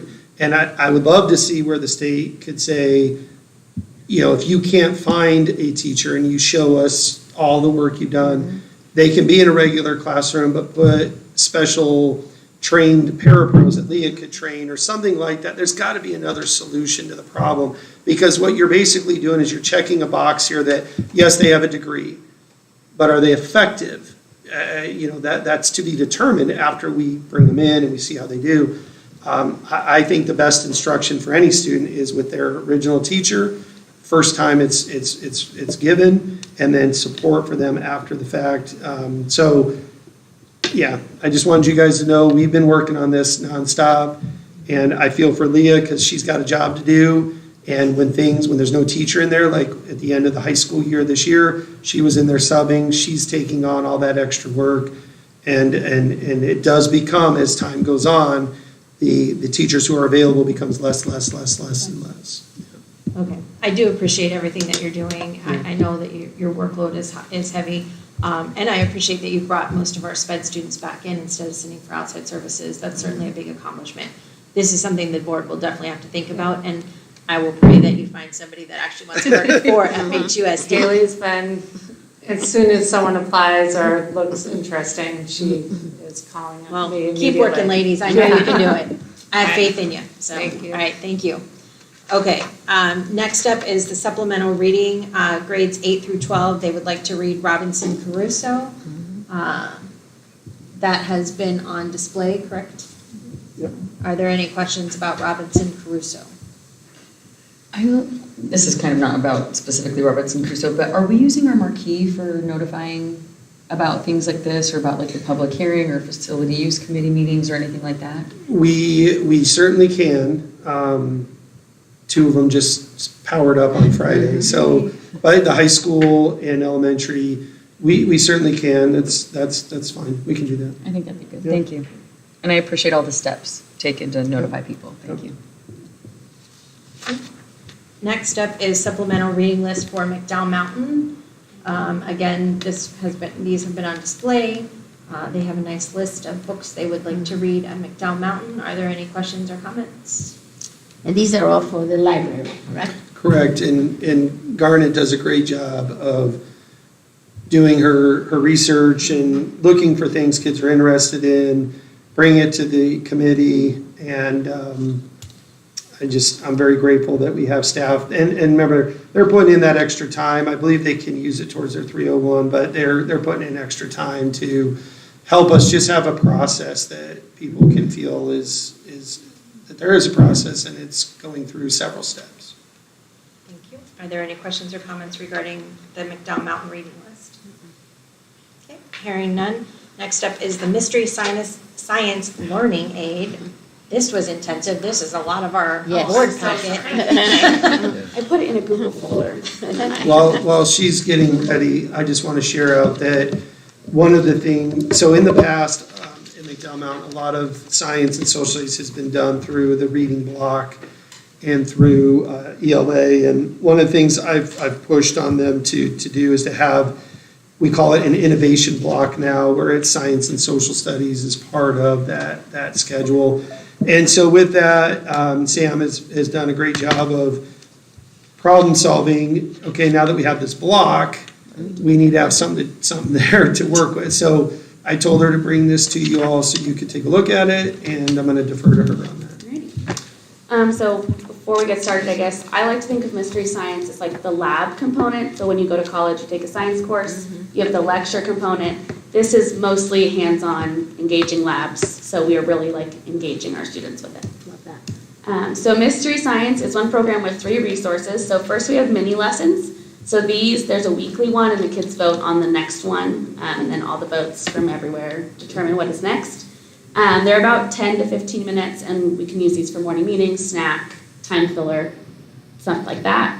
And they're interesting, like why do cats purr? There's some very interesting ones that are like funny and silly that the kids Questions really like. the kids would ask. Yes, that we don't have to answer, thankfully. So there's full lessons. These take anywhere from 45 minutes to an hour. They do align with our state standards, which I'll show in a minute, and then they have a virtual science co-teacher.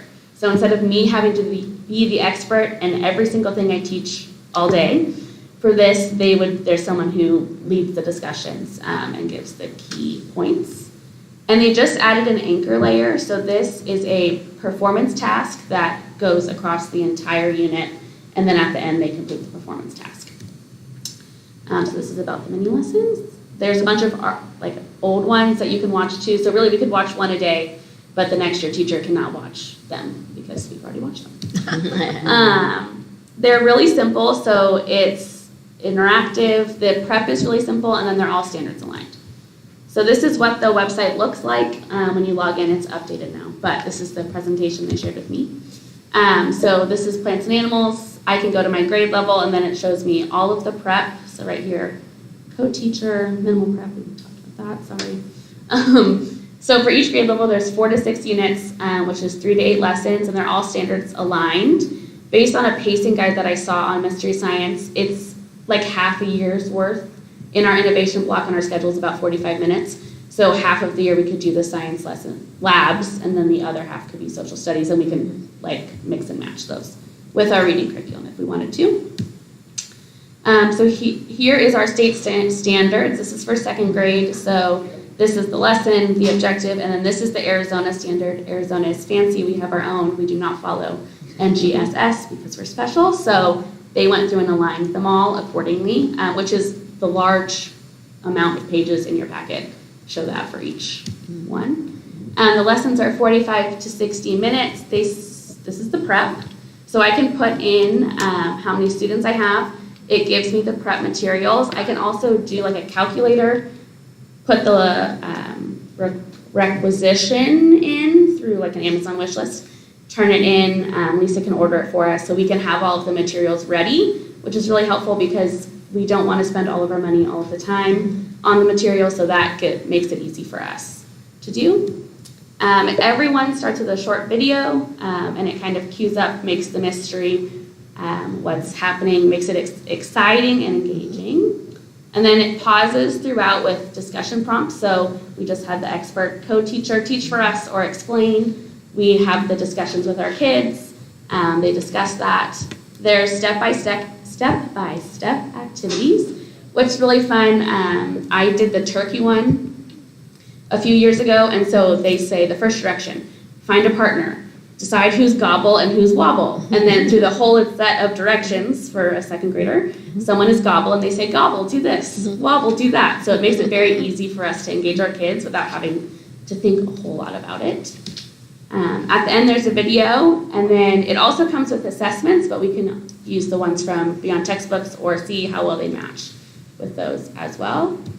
The anchor layer, which this is new, so it adds 2 lessons to each unit, and it really gives them a lot of deep background knowledge, and so that they're prepared for the lessons coming up and what they're learning, and then they do the performance tasks throughout the unit, and then they could like present it in a group, work on it in a group. The 2nd grade animal one is about bat caves, so like, what do you think lives here based on what these pictures are, and then throughout each lesson it's like a warm-up to the lesson. The tools, it gives us the pacing guide, which I didn't know about, I learned that. There's printables, all of the state standards, and the supply calculator. So 62 districts and over 150 individual schools use Mystery Science in Arizona. They're not allowed to tell me which schools, but that's a lot of them. And then the cost is relatively cheap for our district. We upgraded to a district membership since we have 1 elementary school, so it's $1,495, and that gives all teachers in our district access to Mystery Science. And it's for the whole year, it looks For like, the whole year, That's right. amazing. And then you can do like multiple year discounts. Obviously, there's a multiple year discount. But if the middle school wanted to use some of the fifth grade lessons, since those fifth graders haven't had them, they can have an account and log in and use them at least for next year. If some of our special education classes want to use them, if that fits their students' learning. So, yeah.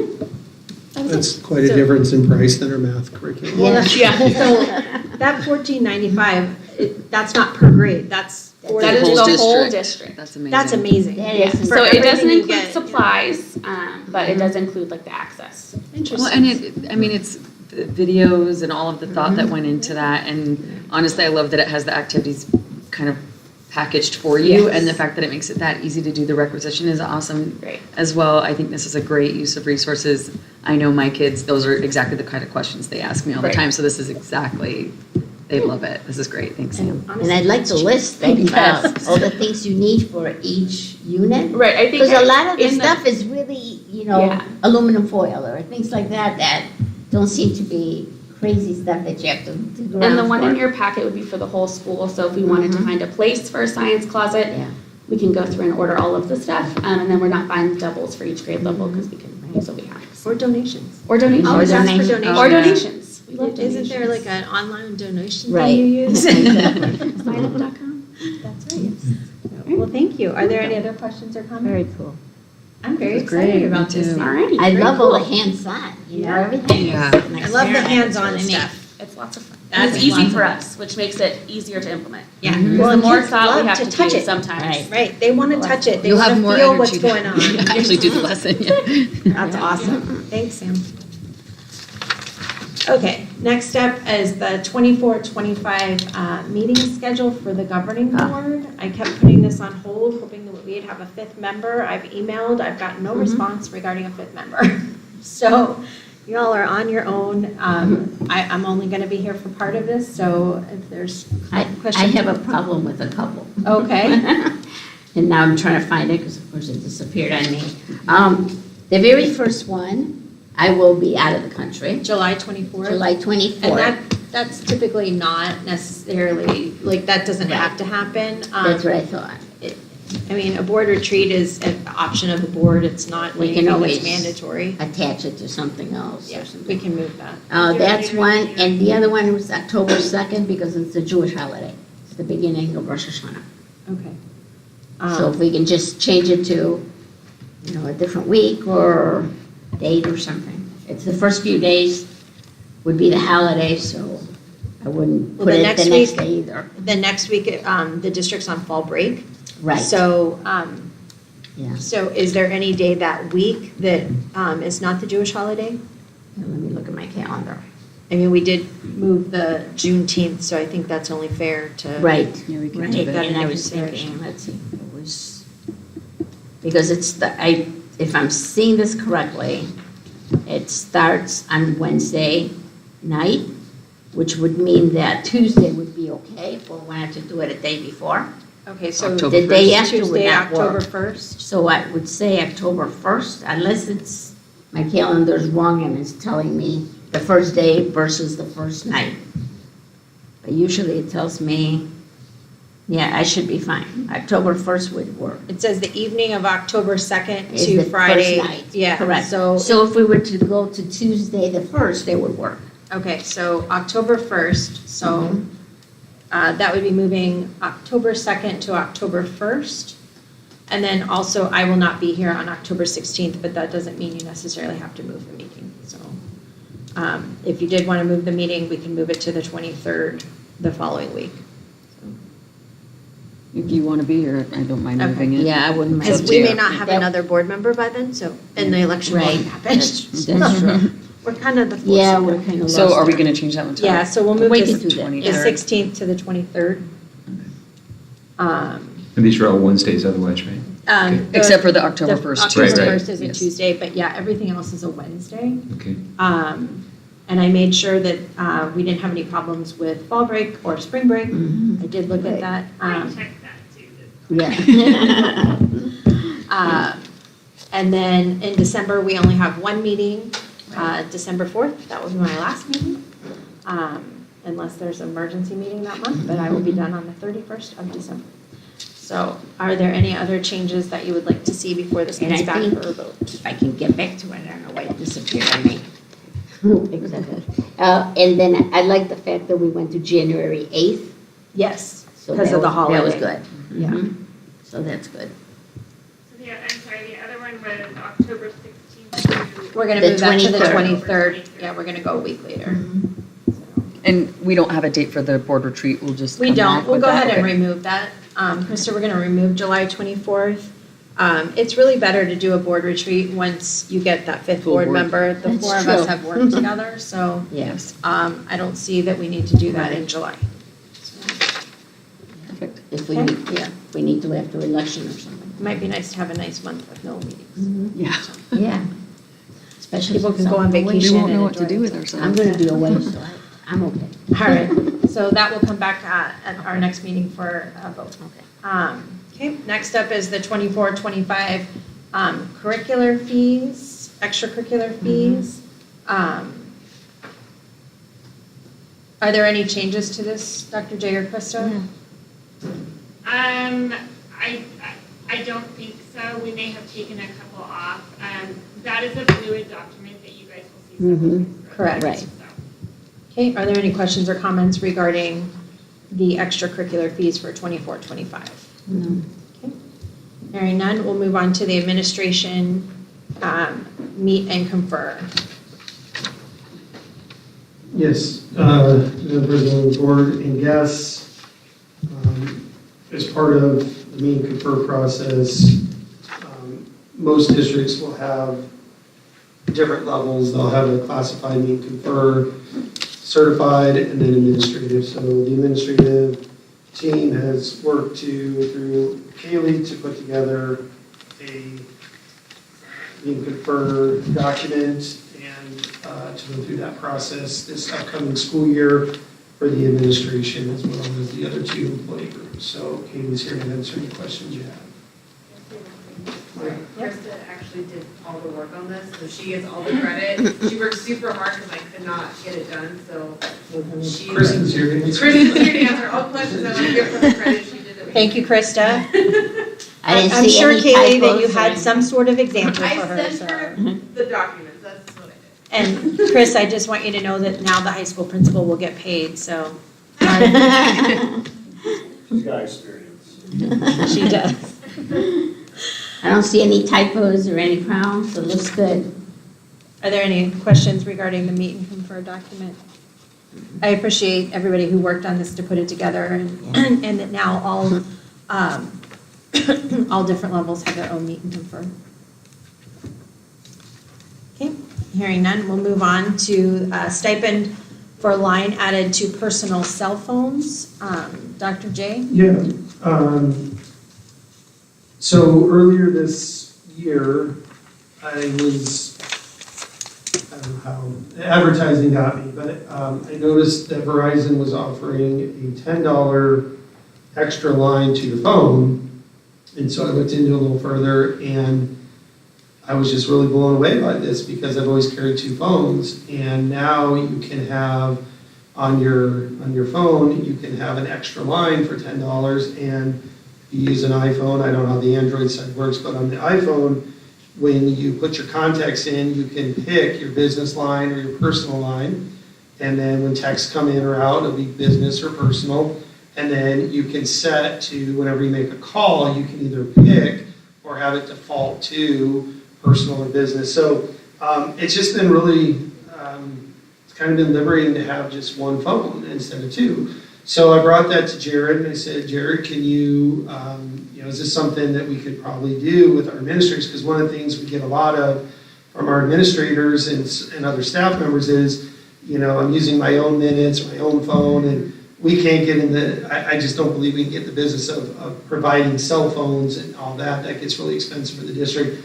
But $10 a line, so we set it at like $150 or $175 for people like, our plant foreman, Ray, and people that if they want to take advantage, they don't have to, but they could apply to receive that stipend based on their job and what they do, and then they wouldn't have to use their personal account, their personal line for school business. So it's a very affordable way. And I'm loving having it. I think it's just been really good for me to have it that way. So just thought I'd share. I have a question. So, like on your phone, if you have two lines and like one contact is set up as personal, but like if somebody if you're like on your personal line, I don't really know how it works, and somebody texts you from your business line, do you still get that Yeah. text? Oh, okay. And if the phone call comes in, it'll say, so if it says, I'll use you for example, so when Jill Reed calls, it has a B next to it for business, and when Tamara calls, it has a P for personal. So you can choose to set it that way, and then you can obviously change it through the context anytime you want. It's very, very cool how it works. And the numbers would be different, correct? The numbers are different. Yes. So yeah, if you called me, it would show Depending one on which phone line number. I pick. Right, Yes. so for me, under business, it would show your business line calling me, but if you called Tamara, Yeah. it would show your Personal. personal line calling her. So I have a 602 number for business, a 480 number for personal, and now the only time I've had an issue is I got in a hurry to dial, and I dialed like someone and it was personal. So you just got to remember that if you're dialing, you got to just pick that line. There's a little window at the top, a little drop down, and you just pick which one. It's very, very easy to use, and I highly recommend it for anyone with two phones. Yeah, I'm like driving over to Verizon right now. Yeah. With this, are they adding it to their personal accounts and we're providing a stipend? That's why it would be a stipend to reimburse them for adding it to their account. And so is this a phone number that would be, since it's for the admin team only, would these be phone numbers that are put out available to the public? Yes. Okay, and so would we be able to kind of make them so that they're cohesive, so they all seem like Fountain House I Unified don't know School if District that'll be numbers? the case, Okay. but right now, some administrators and other personnel, not just in this district, but in any district, are very hesitant to give out their personal number to the community. I always did. I'm just different, but I do like having the separation of the two. Jared was checking with AT&T, T-Mobile also to make sure it's similar. So there's more. I'll have Jared have more of an update for you at the next when we vote on it. But I just want to see if there was interest in this idea, because it does solve the whole problem of utilizing minutes and time. I mean, most people have unlimited plans, but if you don't, you still have that flip phone. Now, it won't work with the flip phone. That is the problem. You have to get another phone, but it does work from all smartphones. Well, I appreciate that. Then it gives our principals, our admin team, the option of putting out their phone number and people being able to call their cell phone without having to give out their personal phone number, because that's, when they're on their personal time, they should be able to keep their personal number to themselves, so. It's very good. I really like it. Yeah, I was gonna say, I'm a fan, and Great idea. I think that it is good to have the protection of like business versus personal, but also have that access. I think that that's gonna be excellent. Okay. We'll get more information to you the next meeting. Okay, thank you. Next up is the update to policy GCCB, professional support staff general emergency religious leave. The changes that would be being made to that policy are in red. Dr. J, do you have information on this that you want to share? I do not. Okay. Kaylee? I'm just going to answer questions. Okay. So basically, it corrected a misspelling, I see that one. And then, Couple amounts were changed. yeah, a couple of the amounts were changed, probably updated to cover inflation. And now it matches being converted. Yeah, exactly. So, and then it talks about the accrued general leave and vacation leave conversion plan. So, are there any questions for Kaylee on this? Okay, hearing none, we will move forward with policy JJAB, which is not. This is to change the clubs from From 7 7 to 6th grade to reflect the middle school model. Correct. Right. We talked about this when we talked about clubs. We had talked about it before. Is that the only change that's being made to the The only policy? change I see is 6. It's on there twice at the top.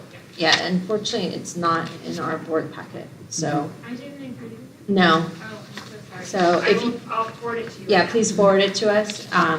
That way we can make sure, and like I said, it's just for discussion, but it's changing that 7th grade to 6th grade. I saw it. Right. It's in mine. It's in your board? Yeah, it's in there. 6, page? 7, I don't know, it's right there. Right? Yeah, you have it, page 303. Yeah. Did I fly by it? Oh, I did fly by it. Never mind. My bad. So yeah, so it's just changing 7th grade to 6th grade. So it was so small, I flew right by it. You never expect a policy to be one page. No, that's what I thought it was part of the one before it. Look, it's getting to be my bedtime. All right, next up is the election services, IGA. We have to have an intergovernmental agreement between us and the Maricopa County School Superintendent for election services. We are required to have an election this year because there are governing board positions up for election. Are there any questions or comments regarding the election services IGA? We don't have much choice. So. Okay. Moving on, updated special ed policies and procedures. Ms. Gleason?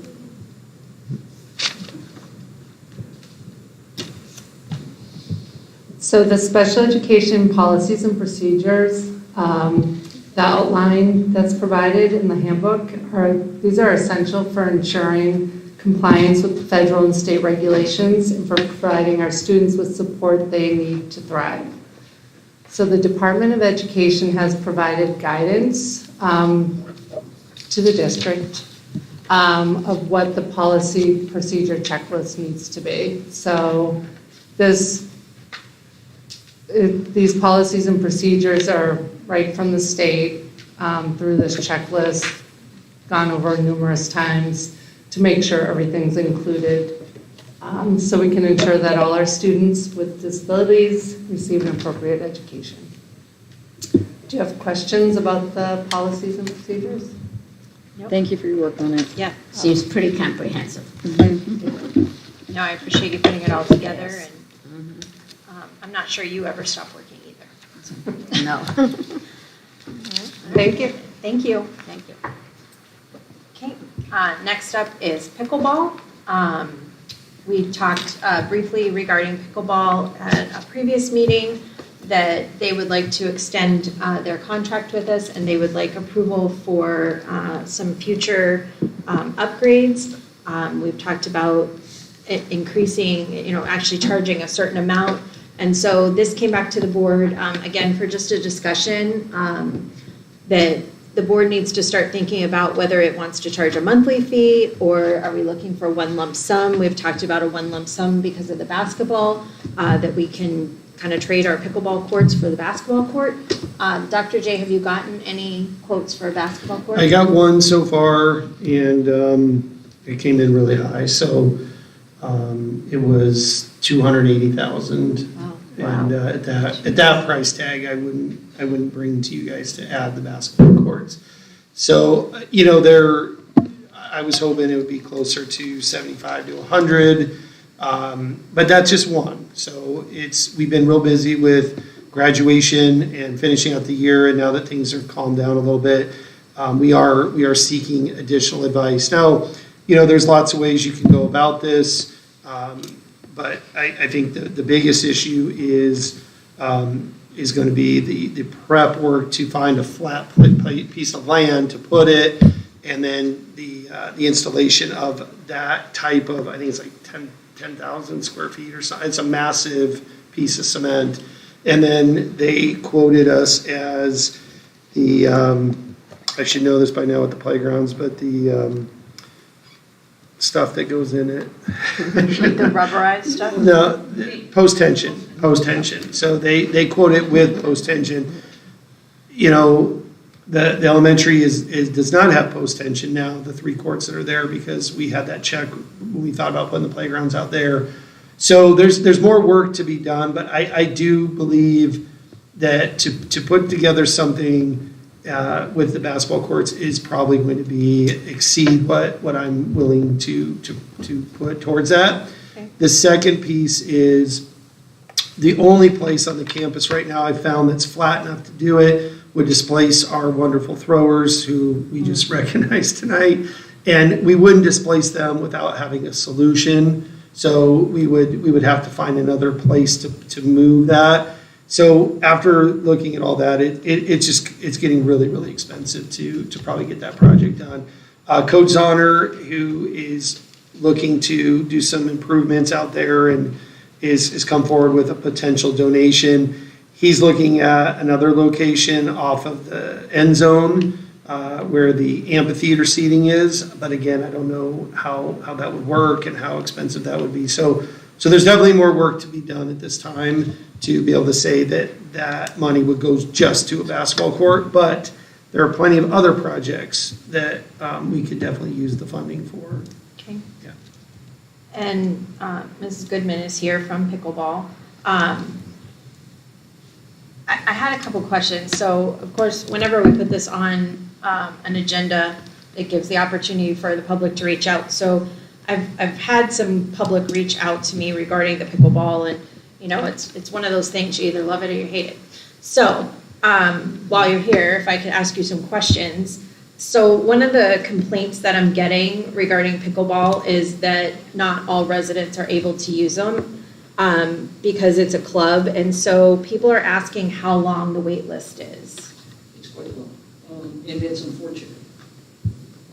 If we had property, we would be building courts all over the place.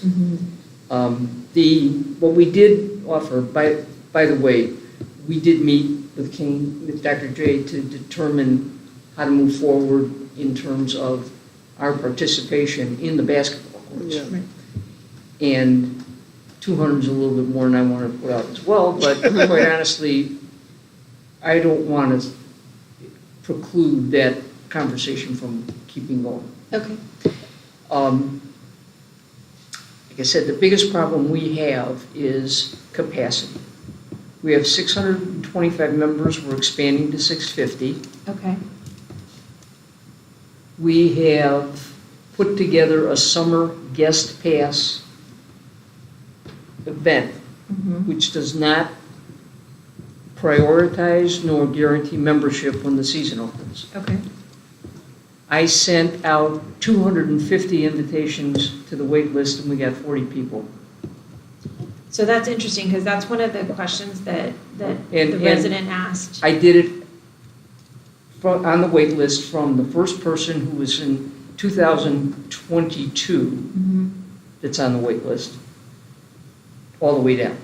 Our attrition rate last year was 95 people, which is how we got we got back up. We increased to 625, we went down, we had 505 renewals. Okay. So we're looking at, like I said, if we had 10 feet in the east courts, we could build 2 more courts back there. It's just, there's no property. We looked at the elementary school, the old elementary school, right. thinking that would be a great option, but it's residential. And you cannot have pickleball in a residential neighborhood without being inside. And our members don't want to be inside. So the biggest thing we have going right now is that I've got a wait list that went through June of 2023 that had 240 people on it. I have another 240 line. Well, I should say people. There's line, couples. We did not ask at the time when people went on the wait list where they live. When people offered up, we're Fountain Hills residents, we checked the box. We're going to look at that come fall. Okay. But quite honestly, I still have to go back to 2022 and start. So do you have to be a Fountain Hills resident? Do you have to be a Fountain Hills resident then to No. check? No. What I'm saying is that first of all, I'm not going to kick out a good portion of the membership that's already there. It's, I think we're going to lose some people from Tonto because their courts will be ready. And part of our other discussion is how much do I raise my rate in order to fulfill the obligation that we want to make with you. Right. And keep our building fund fluid. Because if we do find a piece of property, that's the next thing I'm going to want to be able to do. So until people sign up, we don't know whether they're actually Fountain Hills residents. But what's interesting is that all of the people that not all, many of the people that identified themselves as Fountain Hills residents are snowbirds. So they're not here in the summer, so they won't, so are you a full-time Fountain Hills resident or are you a part-time Fountain Hills resident? So, we'll get into those details in order to try to, moving forward, make those kinds of decisions. But retroactively, because we never had that issue before, and we never really had much of an issue at all until the last 2 years. Really, right in the middle of COVID, and then just, shortly thereafter. It's not an easy balance. So are you saying that you have a wait list of 480 people? At least. Okay. And then. And we do have a guest program, so if it requires a member to host somebody and be there with them. Okay. Whatever. And a lot of those people are they've met members and are playing with them. So if somebody signs up, if they're part of your club and it's a couple that signs up, but they have a 14-year-old daughter, does their daughter get to play too, or do you have to be an adult to play? You have to be an adult to play during skill level time. Okay. So But like after hours? Well, in the open play, it's not recommended, but we don't preclude that from happening. Mm-hmm. Typically, it's either a weekend and they're playing on the East Courts, because in general, 14-year-old kids don't know how to play and what's happening. And we'd be more than glad to, fill in here at the school. We've been talking about that for a long time, and getting the kids where they really know how to play. We do return to recess with the kids, so those kinds of things. But the problem then is that they're hitting the balls all over the place. So we try to not encourage that happening. There are no family memberships. And then with your summer membership that you mentioned, one of the residents in town complained that they tried to get the summer membership and they were told there's already a wait list for that.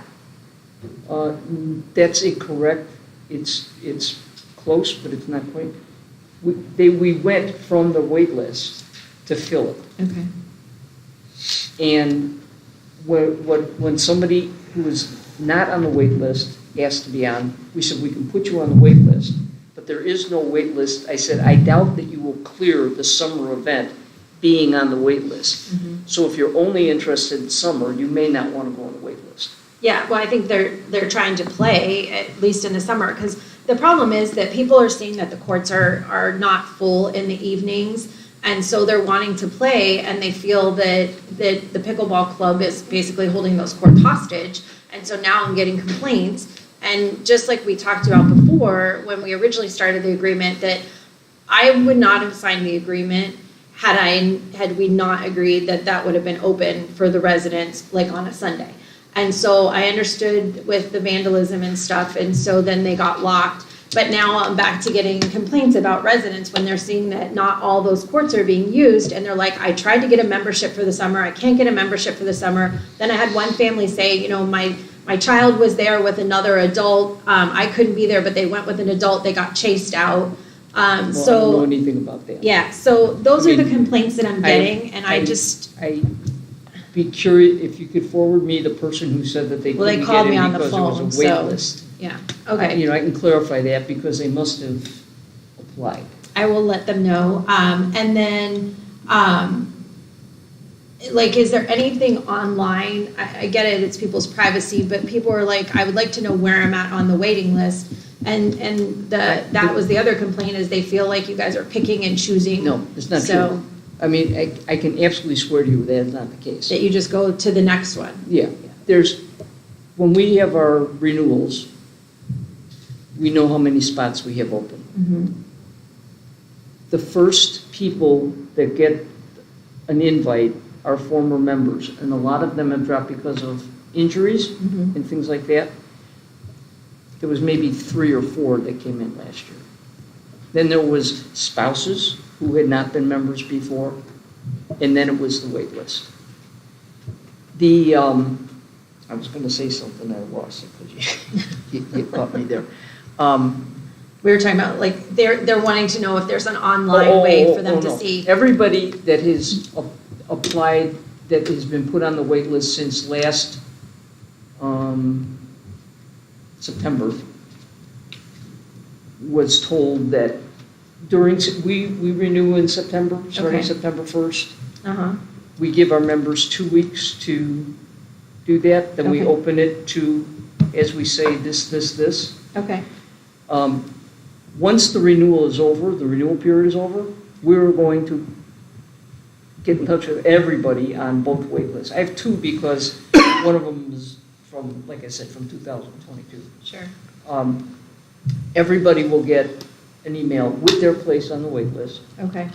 And anybody who has said to me, hey, I've been on the wait list for 2 years and something, I go back to their original email where they signed up, and I give them the exact date, and I send them that email.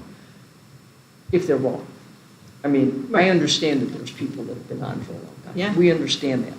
We understand that at noon in the summer, nobody's going to be playing. Right.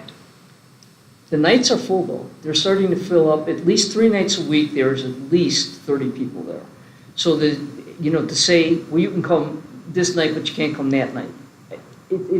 And it's just, it's difficult. We don't do orientations anymore, which used to be open to the public, which became members because we don't have the capacity to make them members. So we do no, orientation, if you will. I understand there's another budget issue with the town, and the other 3 courts that they were going to build are on hold for now because of budget. So that was a savings raise for us, and we did not do anything for public or for locking everything up until the public courts were open. They're looking for people for the summer, by the way. So if you do, we always refer them to the town or to Four Peaks. If there's of interest, we're visiting, can we join the club? No, but you can play here, kind of thing. So any of the people that you're talking to, they should at least investigate. There's beginner clinics at the, from the town, intermediate clinics, there's leagues. Well, yeah, they were even doing a league, and I Yeah. think that was taking it up, and I think that's where the complaints started to come in again, is that, people are irritated that, again, they pay taxes, we're a public entity, and pickleball has, basically the domain over that court. I just wish that there was some way that you guys could find a way for the public to play, even if they had to sign up and get their own specific code, that you had open hours for the residents. That still really bothers me. I would like to continue working with pickleball and How do come you to know some that agreement. how but- do we know that they're residents? This is what, how can, Well, they would have to that's what our sign up problem just has like been. anybody else, but they, maybe, I don't know, their code only works certain times. I don't know how it would work, but, because I'm We not have to- sure what your system is. If that was even an option, we'd have to invest in some more sophisticated equipment than we have now. Or I mean, wait we just do to change have we more do- open play for maybe waitlisted members or Right, something. yeah. Just a night that Like a recognizes the twilight- people that are waiting. Right, Well, so. we held this event Saturday for all the people for summer, Mhm. and, gave them the rules, told them how to rack up. So that's the other problem. People are gonna come in, and if they come in, they're gonna come in when other people are there. They're Right. not just gonna come in on their own. Not understanding the rules, then everybody's gonna get, Well, and it's hard. only gonna get worse, because Fire Rock's, they're going down too, so now all the people who play in Fire Rock are, They're already members. so. I mean, oh. that's part of the problem. We survey our members. It's been every year. I don't know that I'm gonna do it again this year. When you come, when you go home. When you're playing, what level are you, Are you a full-time resident? We go through all of that. Mhm. And we do all those metrics and put our schedules together based on those metrics. It's my full-time volunteer job. Oh, I get it. I mean, and I have another. I've been doing this a long time. I have 2 of them. 2 full volunteer jobs, but the other one is, much more high-tech, but a whole lot, less stress than this one is. We'd like to be accommodating as well, but it would, clearly, with that many people, it would get out of hand in no time flat. Yeah. That's my biggest concern. I can't have board members stationed we had an issue with this truck thing the other day. We had another person try to break into the courts the other night. And then we had another person who had the code to the courts, not a member, would not tell anybody who he was and wouldn't leave, we called the police, which is what the police told us to do, and he left. But now you're talking about people we don't even know. Right. You know, and that's part of the other issue. It's not that I wouldn't love to have it say, okay, just. Yeah, whatever. I get it. It's just finding a happy, some sort of balance. Every time we redo the courts, we're talking, $60,000, $80,000. So, we don't want those to just.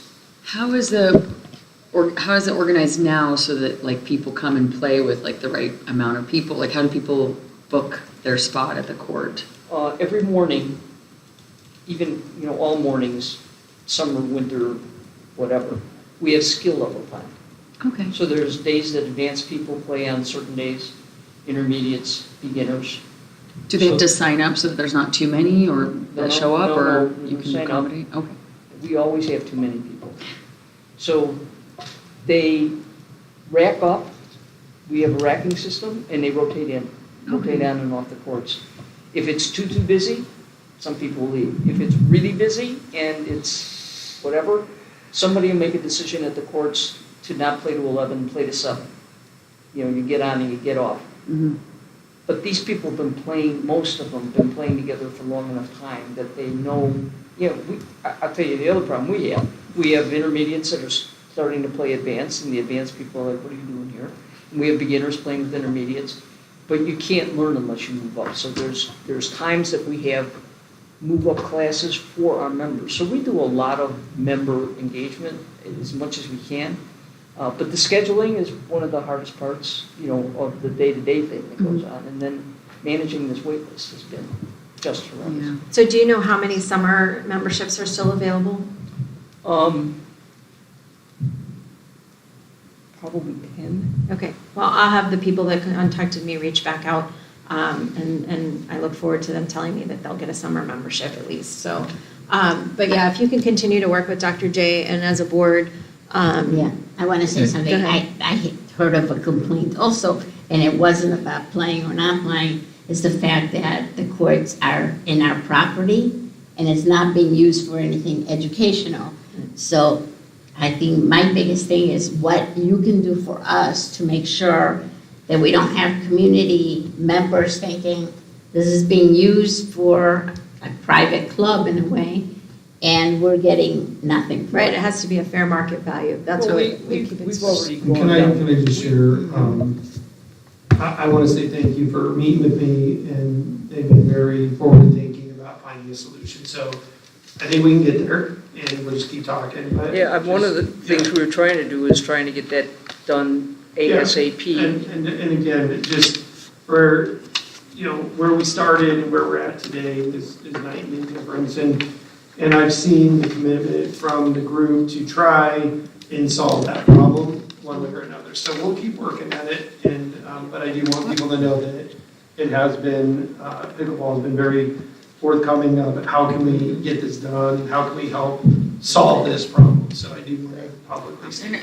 I want to just quickly say, I appreciate the idea of maybe bringing some pickleball to our schools Right, and to the students schools. and teaching the students, because that would be a great way to say that it's a They've mutually always beneficial offered that, relationship. and we could even, if he wanted to use it, we've always had that agreement. It just hasn't, the kids haven't expressed that yet. There might be in time more of that, but we can revisit that as a possibility as well. Right, Dr. Akowski has a question. Yeah, so you mentioned earlier about at the old McDowell Mountain, that's zoned residential and you can't put pickleball.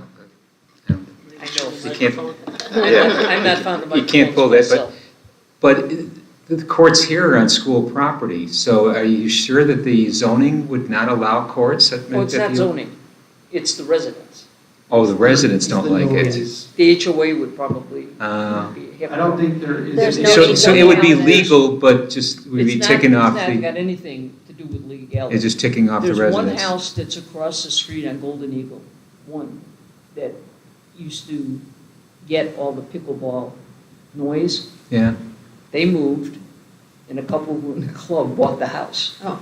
That's Well, and amazing. they would have to put up lights, and that's, Okay. like, Well, at no, our no, no. baseball field, like, that's the reason that our baseball field does not have lights up at, what's McDowell Mountain now. Oh, okay, I was Okay. gonna say, because we don't have lights in the back. But like if you were gonna use the old McDowell Mountain, you wouldn't put lights there? Wouldn't have to. I have, in the summer, they play late here. We shut them down here at 10 o'clock. So in the winter, fall, whatever, the lights are on for an hour at a time, and then they turn them off. But we wouldn't require lights. But if we were building courts, we probably would. Right. But the new lights that are there, the lights that we have on the two new courts, they only go down. There's no whatever, which is, we talked to you about replacing the lights on Right. the other ones. We would put lights, but they would not be the problem. So you think that residents around there would complain? Is that the issue of using the old McDowell Mountain building? We used to get complaints from the people up the back here in the whatever, and they moved as well. Yeah, I do. So you have some members buy those houses around McDowell. How about I make the? Make sure they have children. So I do agree that with the location of the field right in that residential area with houses on both ends of it, that you would get concerns with that. And then we're kind of in the same situation if that school ever reopened. Right. We were, Yeah. we were, anecdotally, we were looking at a house and it was backed up there, in the back of it. And it was at recess time. And, my husband said, nah, I think we'll take a pass. So just knowing that, the sound is something that when you're in there, you don't even hear. Oh, I know. But if you're Not around in it, your club. I do not have a membership in the pickleball club, but I do play pickleball. well, you can be my guest anytime. Well, thank you very much. Thanks for coming. I'm a very slow beginner. Okay, future action, we're still discussing the ESA vouchers, and at some point I still would like to do a SPED presentation, but Will we have a policy presented soon for the ESAs, or are we? we're still in Where are we on that? discussion. Oh, okay. So, I got some feedback that, from other districts that did it, so I want to bring that to the board. Okay. So, okay. Thank you. And then, probably, once we get closer to school, we'll have a SPED presentation, but I want Mrs. Gleason to enjoy some part of her summer. So, dates of upcoming meetings, we'll have our meeting on June 18th, and then we won't have another one till August, hopefully. And with that, I move we adjourn. I second. I have a motion and a second. All in favor, say aye. Aye. Any opposed? Motion carries. Nobody leave until these papers are signed. Yeah, we gotta sign everything.